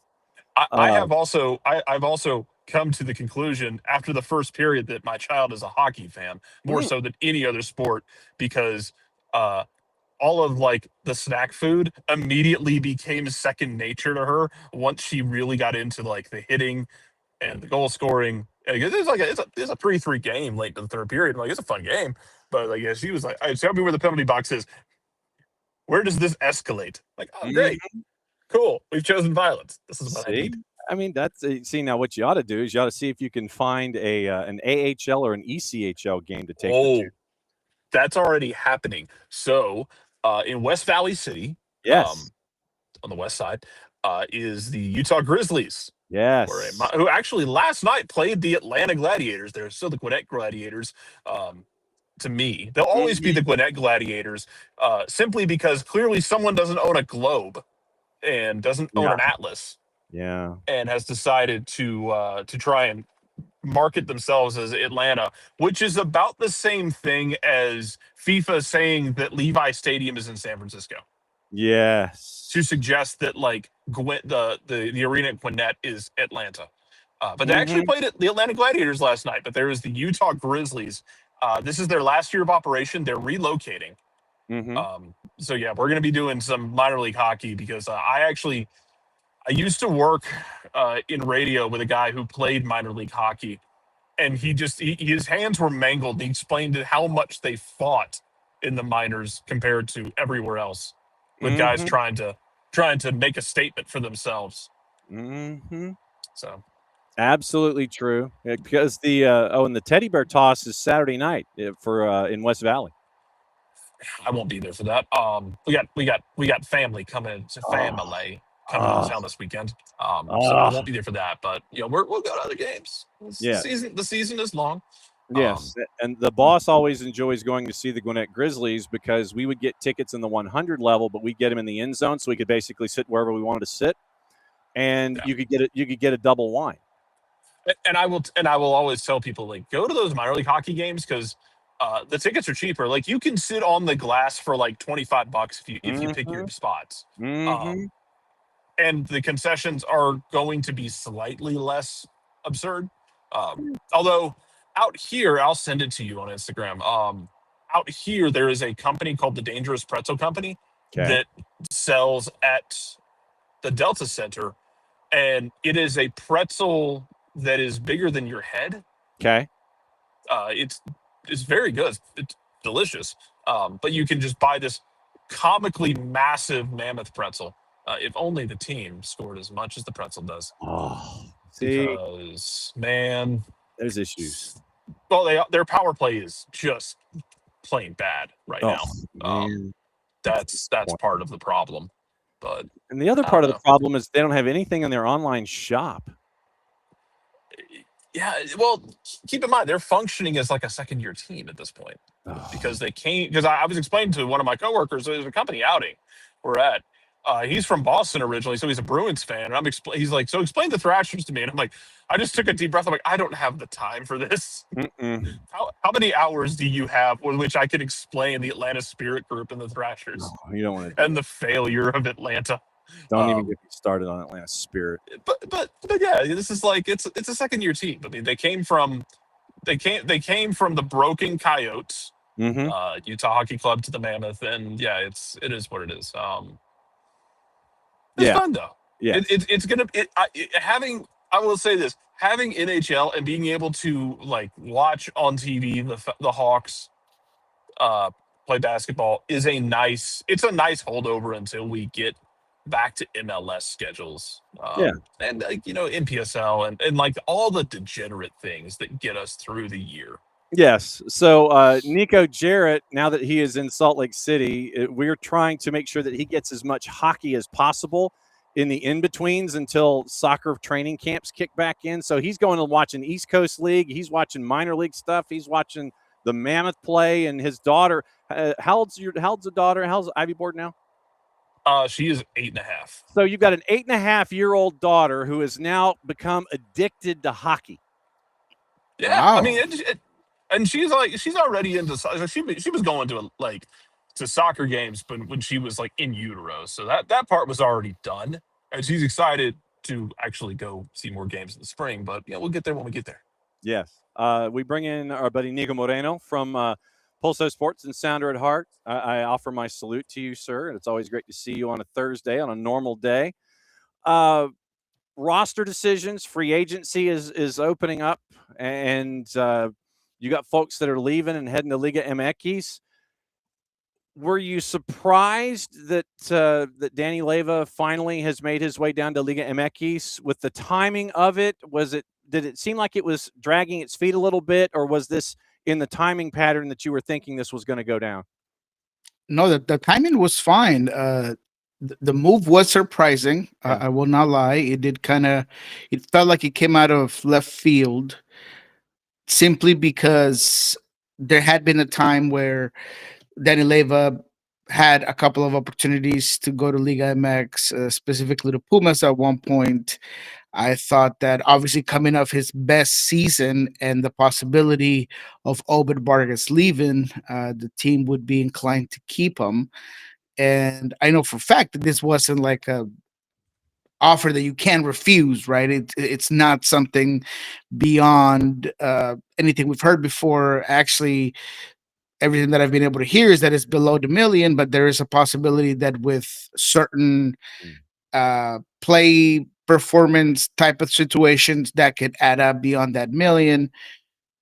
But at the end of the day, it did kind of feel like it was going to be his time to shine here with the Sounders. So I was surprised in that regard. Now, I'm not surprised that a team like Necaxa would look at Danny Leyva. I think Danny Leyva provides a type of midfielder that you don't see often. He has the vision, he has the passing, he's young, he clearly has a Mexican nationality, which does help out when it comes to the roster built in Liga MX.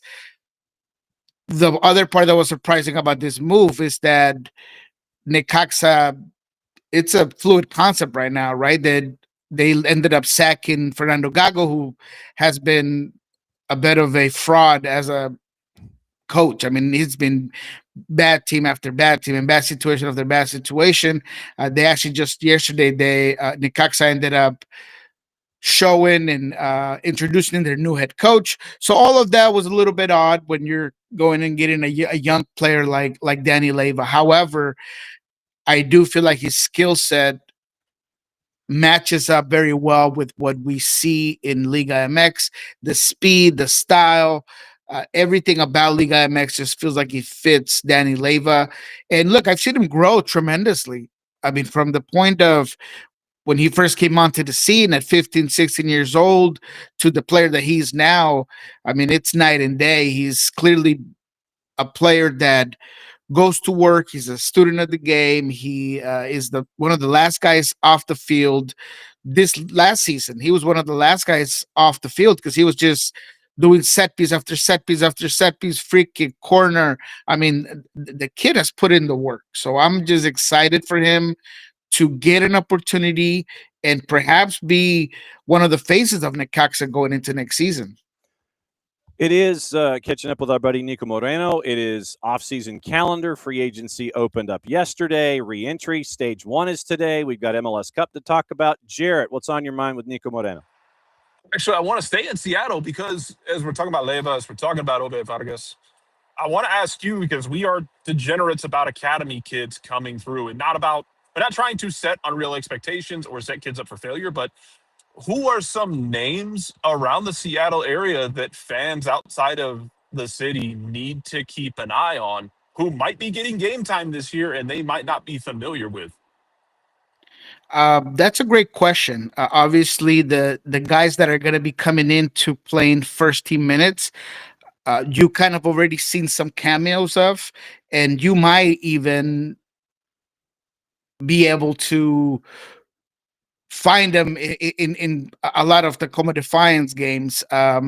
So all of that to say that I think guys like Peter Kingston, who did get a cameo with the team last season, he's obviously a young player that can play center midfield. He could play right back.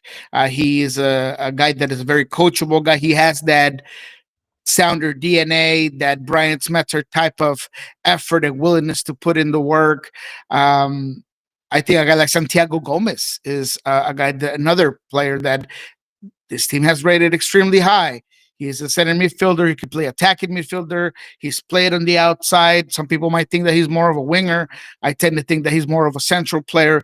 He's a guy that I really do think you're gonna, if not see him in a first team contract, he's gonna get a lot of minutes throughout the year, specifically with all the tournaments that will be happening. And that right now, this Sounders depth is not what it was last season. And I don't necessarily expect a bunch of moves here in the winter window.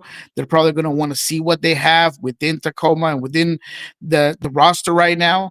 And finally, Tonio Lopez. He is a center back who I really like, who I think he has the body build. He's a guy that's he's had ups and downs in his career. And I really look high on a player that can be given the opportunity to do a one-time play with the Sounders. He played a game at Houston, and then all of a sudden he kind of fell off, right? And the fact that he's still moving, he's still improving, he once again regained some of that,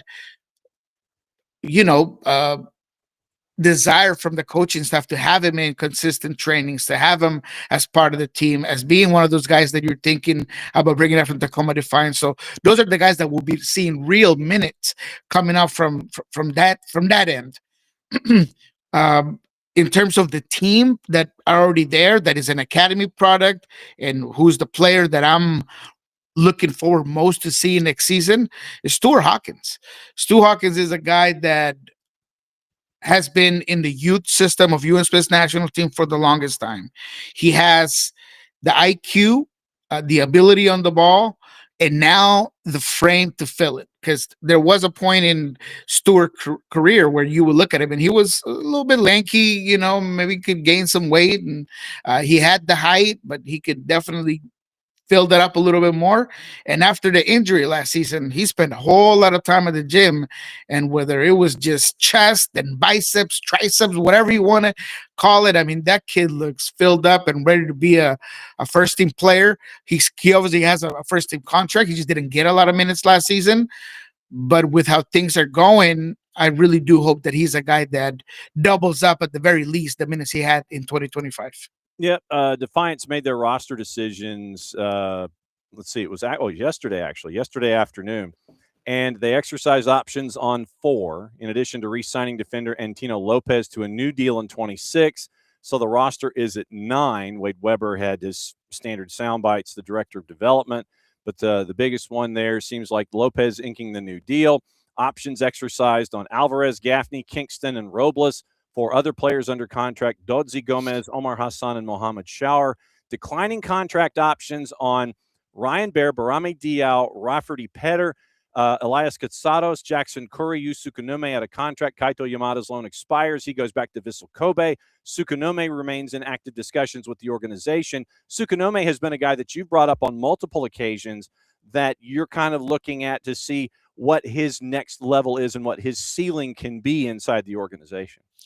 Yeah, that's a very sneaky way to say we're talking to the player, because I do believe that he's going to be signed to the first team. I mean, clear cut, plain and simple. He is an attacking midfielder that just plays the part. And he, whether it was Open Cup games or Tacoma Defiance games or in training during the week, he was a guy that just made you turn. Like, who's that? What number is that? I mean, Yu Tsukunome, I feel like the way that was phrased in this specific release about the Tacoma Defiance moves, all it's saying is that he's no longer going to be a Tacoma Defiance player. Okay. And he's clearly going to make the move there with the Sounders. So there is room for improvement athletically, dynamically. The speed of the game is going to change. But I said this about not a lot of players, but about specific players, and it always seems to translate pretty well, is whenever I hear from senior players about Tacoma Defiance players or academy players, because they just played that well during training or scrimmage, that's where I gravitate. That's where I'm like, okay, let me mark this guy on my notepad. Yusa Konome 3, 4, 5 times last season. I had several players come in and be like, hey, that kid, he's got it. So I do feel like he's going to be a guy that's going to sign with the team, and it's going to be interesting to see how he plays out. Jarrett Smith for Niko Moreno on a Thursday, as we do Thursdays with Niko around MLS. So shifting back to the grand scheme of things, MLS Cup last weekend went chalk in a lot of people's minds. What was your grand takeaway from 90 minutes that saw Messi finally get to the top of the mountain in MLS? My final conclusion is that it was anyone's game. It was extremely competitive final. The stars didn't necessarily shine to the point of that it was the whole game, but Messi just has the edge because all it takes is 3 or 4 moments during the game for him to put his signature on it. And I think I put that out there on the socials. He just put his signature on it. I mean, if you look at that game, there wasn't a lot of room that was given by Vancouver. I thought they played him well. I thought that they took away his avenues to create times for whether it was in transition or positionally. If you look at that game during the first half, there's a conversation with one of the coaches from Inter Miami, and he's like, we need to get the ball more. How do you get Messi involved? You need the ball. So Vancouver did a really good job as just eliminating and minimizing the amount of time on the ball that Messi had.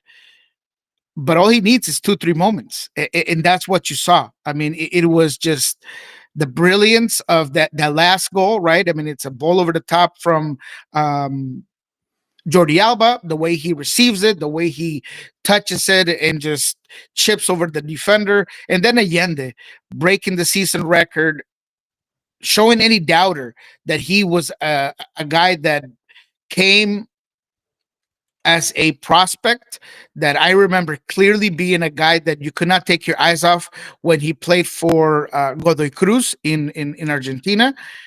He had a bad stint in Europe, and now with Inter Miami, he redid his career, and he looked amazing. I mean, what he did in the playoffs is literally unheard of. I mean, he literally broke the record of goals because he's always been a guy that puts himself in good position, has the frame, has the speed, has the talent. All he needed was to just put it all together, and he did that during the playoffs. So all in all, I think that Inter Miami is a well-deserved champ. They put in a lot of money. It was a win now situation for Lionel Messi. Jorge Mas was ready to lift that trophy and be all behind the cameras. And every interview that, was in MLS, he was like behind, chirping away because he just loves the camera.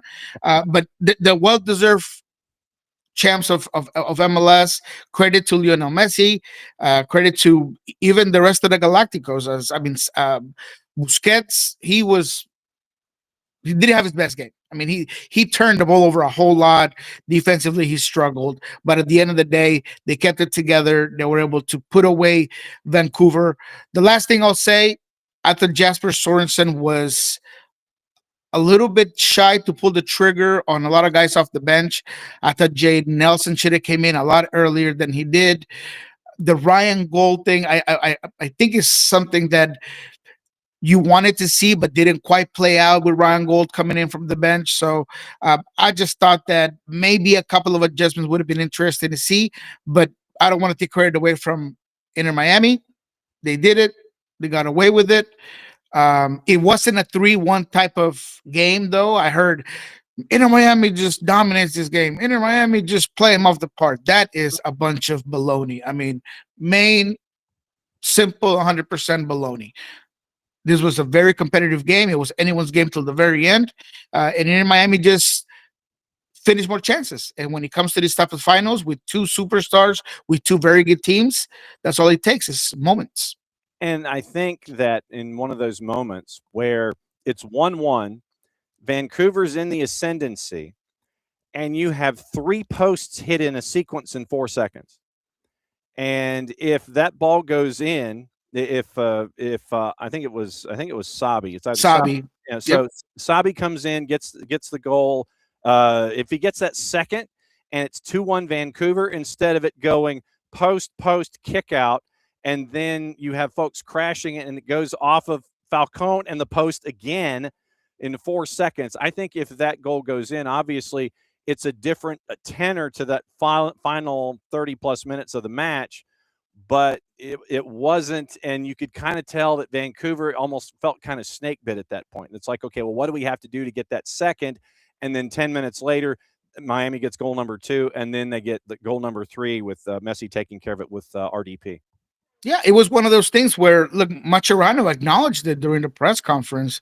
He said, look, that's the luck that he takes to win championships. And that's the reality. He's not saying I don't deserve to be here or we don't deserve this title, but he is acknowledging the fact that that doesn't usually happen. I mean, the way that it hit both posts, and then I think Falcone tries to clear it, but he doesn't. And then Sabi's once again right behind it. I mean, that was a crazy dynamic where you're like, it's just their night. And then right after, what happens? How many times have you seen Berhalter hold the ball too long, turn the ball over in a vulnerable position during the season? You haven't seen it. And that's what it took. That's literally what it took. And out of all people, Messi's that guy pressuring you. Is he the master of pressing? I mean, I've never seen it. And he just is able to just get on the ball, you lose it. And when Messi has the ball on a more vulnerable place on the field in a transition moment, and he has the paw in front, I mean, it's over, right? And the paw, credit to him as well. Very composed, great finish. But it took an own goal from Agenda to get the first one, a crucial, incredible mistake by Berhalter to get the second, and then it was game over. You're chasing the game, you're pushing numbers forward, and then that leads again to that goal by Agenda that we mentioned to start this small segment of the final. But at the end of the day, proud of Vancouver. You got to applaud it. I think that there's a lot of players that might be moving from that team, but the core group is there. Mueller's a guy that seems to be there for the long run.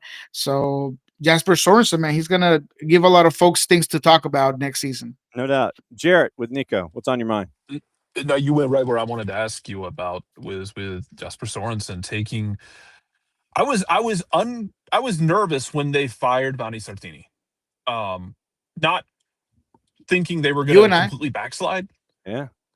But Vanni Sartini had them to a point of a baseline of stability that they weren't always getting to. And it felt like one of those moves, like, yeah, you might get to the next level, but you could also backslide. And man, they really seemed like Vancouver took that risk trying to get better. And I know we're talking about Miami winning a cup and the Galacticos, and they're older and some of them are retiring, but it really does feel like Vancouver they'll make the right moves to fill some of these spots. They can be a part of this conversation for the next couple of years, and this might not be their only shot at all. Yeah, there's a few guys, that might have to go. There's a lot of there's lack of flexibility when it comes to the salary cap space, and they might move some guys just because they have to. I think Laporte is a guy that's going to get, and I'm hearing there's at least 3 or 4 teams that are interested in a guy like Laporte, so he might be a guy that moves on. We'll see what happens with Sebastian Berhalter. I think he's gonna, especially with his involvement with the U.S. national team, I wouldn't be surprised if in the summer there is a European team ready to take him somewhere else. So, there's going to be a lot of players that might not be here by the end of 2026, but I agree with you. I think that there's a core group. I think that Jasper Sorensen has been a guy that he used what was left over from Sartini, was able to put his mark on it, allowed the group to continue to get better. And being a motivator is a skill that gets overlooked a lot of times. We talk about tactics, we talk about formations and triggers and all of these things, but being a motivator is just as important, man. And I think that if there was a team this season that got to final after final after final, and it was because of having the right mentality, it was the Vancouver Whitecaps. And it is credit to Jasper Sorensen. And Vanni Sartini has been named the new head coach of the Halifax Wanderers in the Canadian Premier League. And GM, I think. And so you're looking at, they part ways with former manager Patrice Gaissar in October following their exit, their disappointing exit in the first round of the CanPL playoffs. And so they're calling this the biggest coaching signing in Canadian Premier League history. Vanni Sartini goes to Halifax to be with the Wanderers now. That is huge for the CanPL. Yeah, don't know much about the team. Don't follow the Canadian Prem, but I do know that if he's taking the job, and he's going to have clearly not just the keys to what's on the field, but who comes in and out of that team. It's going to be interesting to see. I've always enjoyed talking to him. He was a guy that, forget the charismatic or eccentric way about him and the way he kind of handle his business. The guy, he is a soccer mind. I mean, he was ahead of the game. He understood it. He's a tactical guy, and he's someone that I think could do something very important for any team. I was kind of thinking he was going to be in MLS, but hey, if you're getting it with all the power and all the whistles and all the bells, go ahead and get it. Go ahead and get it, baby. Exactly. Right there with you. Window's now open for free agency. It opened yesterday around lunchtime, and we're there in that window now. Re-entry, I think, is coming up in 2 hours, if I'm not mistaken with my timing. How active are you thinking that, say, Western Conference teams, not just Cascadia, not just Seattle, but how active are you seeing, say, West Coast teams, Western Conference teams when it comes to free agency and trying to fill out roster spots?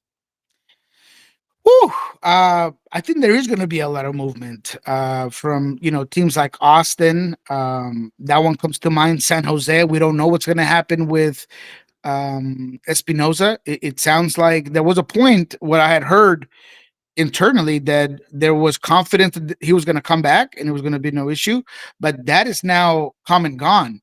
And there is clear interest in Espinosa from several teams, one specifically in the East Coast that I'm not going to mention, but without a doubt, that's a guy that you look at him on paper and you see what he can perform and you see what he's worth. And even if he's at a DP level, because I think that's what the biggest conversations in bringing him on is can I make him a high TAM? And if he's going to take a DP spot, how is that going to work for my team?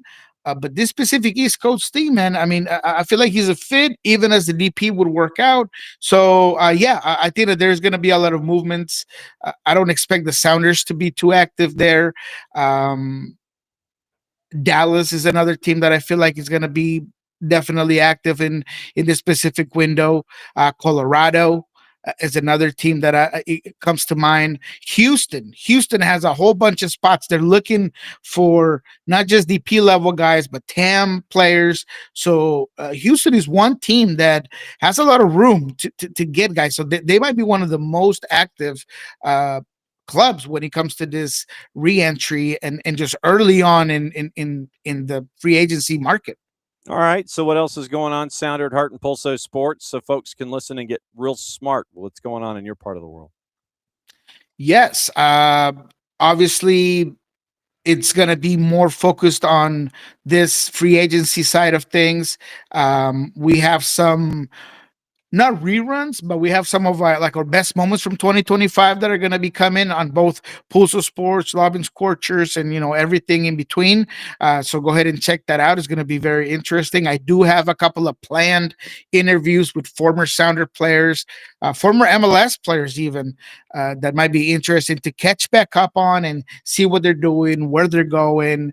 So in terms of Pulso, we do have some interviews that are going to be there for you guys to get. And then when it comes to Lobbin Scorchers and when it comes to Sounder Hard, we do have some planned things there for the off season as we break down what was 2025 and some of the most interesting moments, takes. And those are always fun to go back and watch. Yeah, and figure out, well, and if it's somebody like me, you always get to figure out, okay, so how wrong was Nelson? And traditionally, the answer is, oh, he's been incredibly wrong. Absolutely. As always, my friend, it's great to see you, and we'll catch up with you again next week. I will be one tired dude catching up with you next week because Jason, I think, is going to be doing shows next week because I have high school football championships Monday, Tuesday, Wednesday at Mercedes-Benz Stadium. So my first day out of that loop will be catching back up with you, and Nino a week from today. So I'm going to be sitting there and going, okay, what are we talking about? What did I miss? And so I'm going to have you. You thought that traditionally this bad boy is hanging out with me on Oh yeah. a normal Thursday. It's going to be like that big. It's going to be a big gulp, brother. As you have the matching Tupac champ Washington State Cougars. Now, did you win the Tupac or did Oregon State win the Tupac this year? The Pac-12. No. What's left of Yeah, it? no, I think it's Oregon. Okay, so as you are a Palouse dad, you're a Palouse papa now, and that's I'm a papa. Yeah, he's actually back. I just picked him up. He's here for the winter break. So that's been kind of fun to just see him back here. I think he misses home. Definitely, he doesn't have to make his own stuff. Doesn't have to do a lot of stuff. laundry, Re-see friends. laundry, yeah, bringing the laundry home, all those kinds of things. As always, my friend, it's great to see you. Great to catch up. Thank you, John. Appreciate it. And we will catch up with you. And I'm just gonna look. I'm just gonna roll out the carpet and go, dude, talk. Let me know what's going Gotcha. on. I'm gonna try to have some stuff ready. I think that we're gonna have some things to talk about. I think that the Paul Rothrock thing might be something that we could talk about next season. It's not there yet. You know, I checked the temperature on that turkey and it's not ready to be out yet. So, you know, I think that when it comes to Paul Rothrock move, I think there's going to be some interesting storylines here with the re-entry draft. So, yeah, man, we'll have plenty to talk about next week, I think. You got it. We'll catch up with you soon, my friend. Great to see you. Thank you. There he goes. There's Niko Moreno. He's going to go enjoy his coffee now. And he's going to, he's going to go back and catch up with his kid who's back home from Washington State. Very, very cool. All right, let's take the tour, let you know what's happening when it comes to transactions, who's in, who's out. There have been some things that have happened. Free agency opened 1 o'clock yesterday afternoon, so we're keeping an eye on that. Reentry process stage 1 is today at 1 o'clock Eastern time. And so reentry stage 1 and 2, reverse order of the 25 finish. Eligible players who are 22, at least 22, have a minimum of 1 year service, not eligible for free agency. Out of contract player who has received a bona fide offer from his current club, not eligible for the reentry draft, and MLS Cup presented by Audi Champs. The 4 rings, that means that Messi and Friends are your 30th pick. And so then end of year waivers closes at 5 today, conducted in reverse order of the 2025 finish. Eligible for selection players who don't meet the minimum requirements for reentry process or free agency. And that takes care of this week, in addition to the college showcase, which is going on in Mesa, Arizona between now and the 13th. So that's where things are in Major League Soccer, at least with deadlines and such. Columbus re-signs Evan Bush. We had that conversation a bit with Chris Doran back on Tuesday. Evan Bush is back. CF Montreal has acquired defender Brian Vera from RSL. And the number that I saw was $1.5 million, up to $1.55 million in Garber bucks, and a sell-on percentage for RSL in this. 26-year-old Colombian international, $1.2 million in GAM across the next 2 seasons, and then you get another $350 possible in performance-based GAM, retaining a sell-on fee. New deal with Montreal through 27-28, and option years 28-29 and 29-30. Lucas Saputo had his quote, past 3 years with RSL, 6+3 in 92 games across all comps before joining RSL, played for America de Cali, 2 senior caps featured in the 2019 FIFA U20 World Cup. Also on the board, interesting signing for Chicago Fire, as Jason Shukaluk has been inked to a deal, and Shukaluk was the leading goal scorer for Fire 2 last year. So the Fire signed Shukaluk to a first team deal.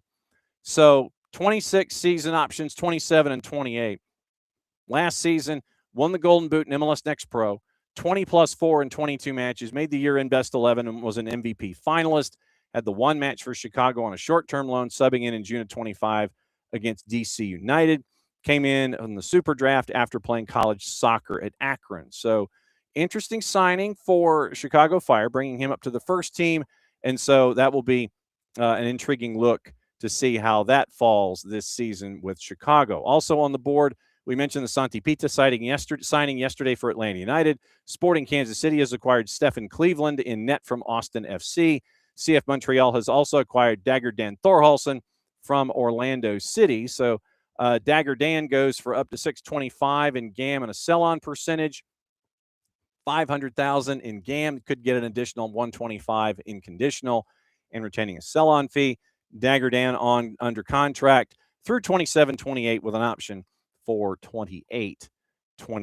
So that is with Thorhalson in Orlando, 9+11 and 116 appearances across all comps, 7 caps with Iceland, recently featuring in the 2025 June friendly against Scotland. So Dagger Dan is now a part of Montreal as well. So interesting pickups. You get 2 defenders in Brian Vera from RSL and Dagger Dan Thorhalson from Orlando. So you're working out of the back.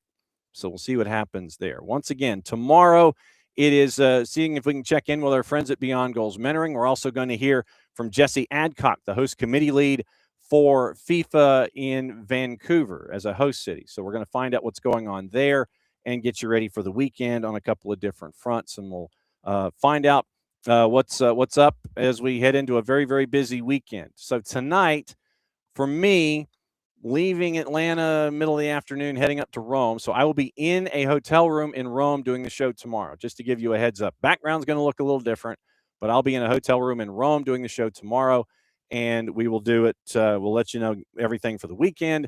Once again, catch up with our friends, hopefully from Beyond Goals Mentoring, and find out what's going on, get your update on Vancouver as a host city getting ready for 2026. And that's been a fun series to piece together as well, finding out what's going on with everyone around the planet as they're getting ready to be a host city coming up in June. So we're trying to catch up with each host and find out where they are, what they might need to work on, any concerns that they have, and where they are in their big rundown of getting everything ready for the world when the world shows up in 2026. So it's very, very cool that these cities are and the host committees are opening up to us and they're letting us know what's going on. And it's a great education for us and hopefully for you as well.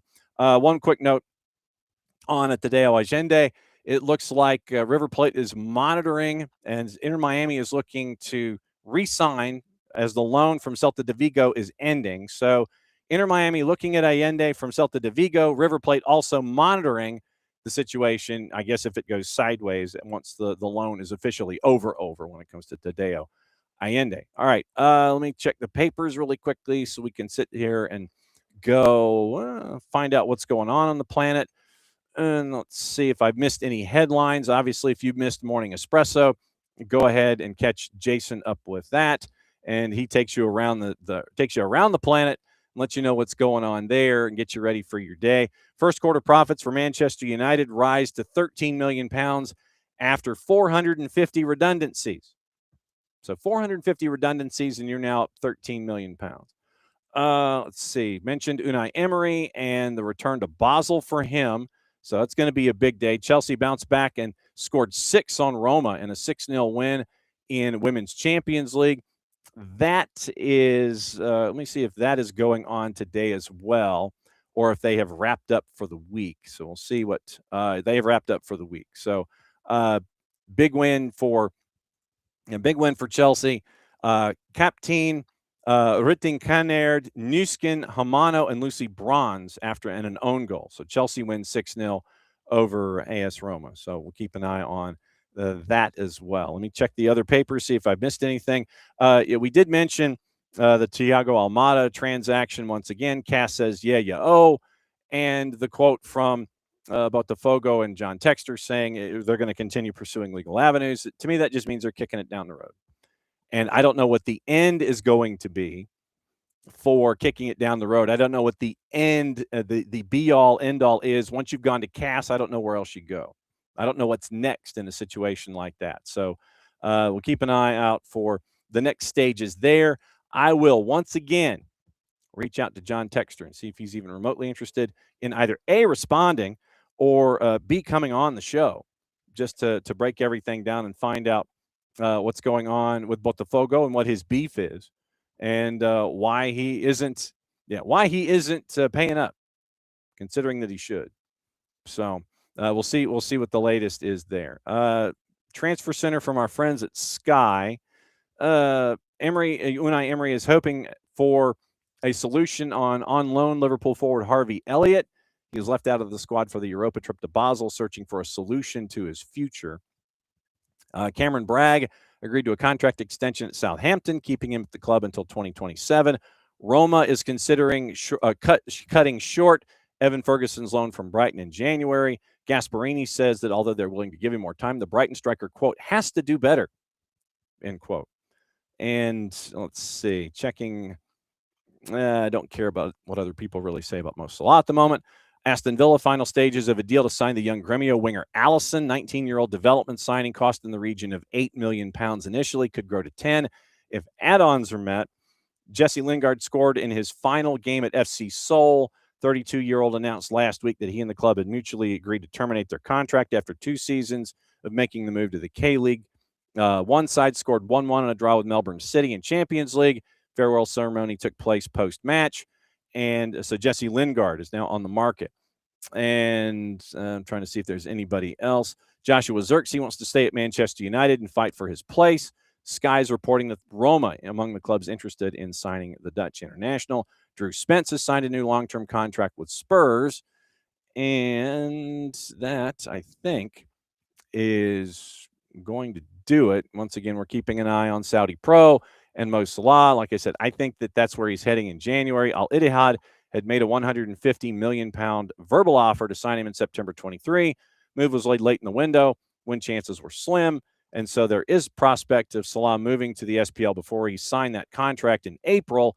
He's got 19 months left on it. And it looks like, once again, Al Ittihad and Al Hilal might be the two that would be chasing after Mo Salah. So that we're going to effort Vanni Sartini. We're going to see if we can grab Vanni Sartini and have him come on the show and break everything down. So that's another go around here of SDHAM. Thanks for dropping by, as you always do. Thanks to Braden Dunham. Thanks to Furman University, by the way. So thanks to Braden Dunham. Thanks to all of you. Thanks to Glenn Davis. And thanks to Nino and Niko as they break everything down. You can hear the snippets of the show and the show later on this morning and this afternoon and this evening on the SDH network. Set your notifications for when all of this content pops up, and you can listen to it 24/7, 365. So for another round of SDHAM, I'm just John. Thanks for dropping by, as you always do. Back at it again in a little less than 22. Since it's the end of the show, that means I get to do this. Mucho Plati, I'll play it safe. We'll catch up with you tomorrow. Hi to Alex, Colucci, Michael Head, Bart, David, Kefsey. Once again, Alex Pacine, I know, was in there. Let's see. Who did I miss? Michael Head, Kefsey, Ricky, David, and Alex and Kefsey. Good to see you. Back at it again tomorrow. Mucho Plati, I'll play it safe. End of the show. That means I get to do this.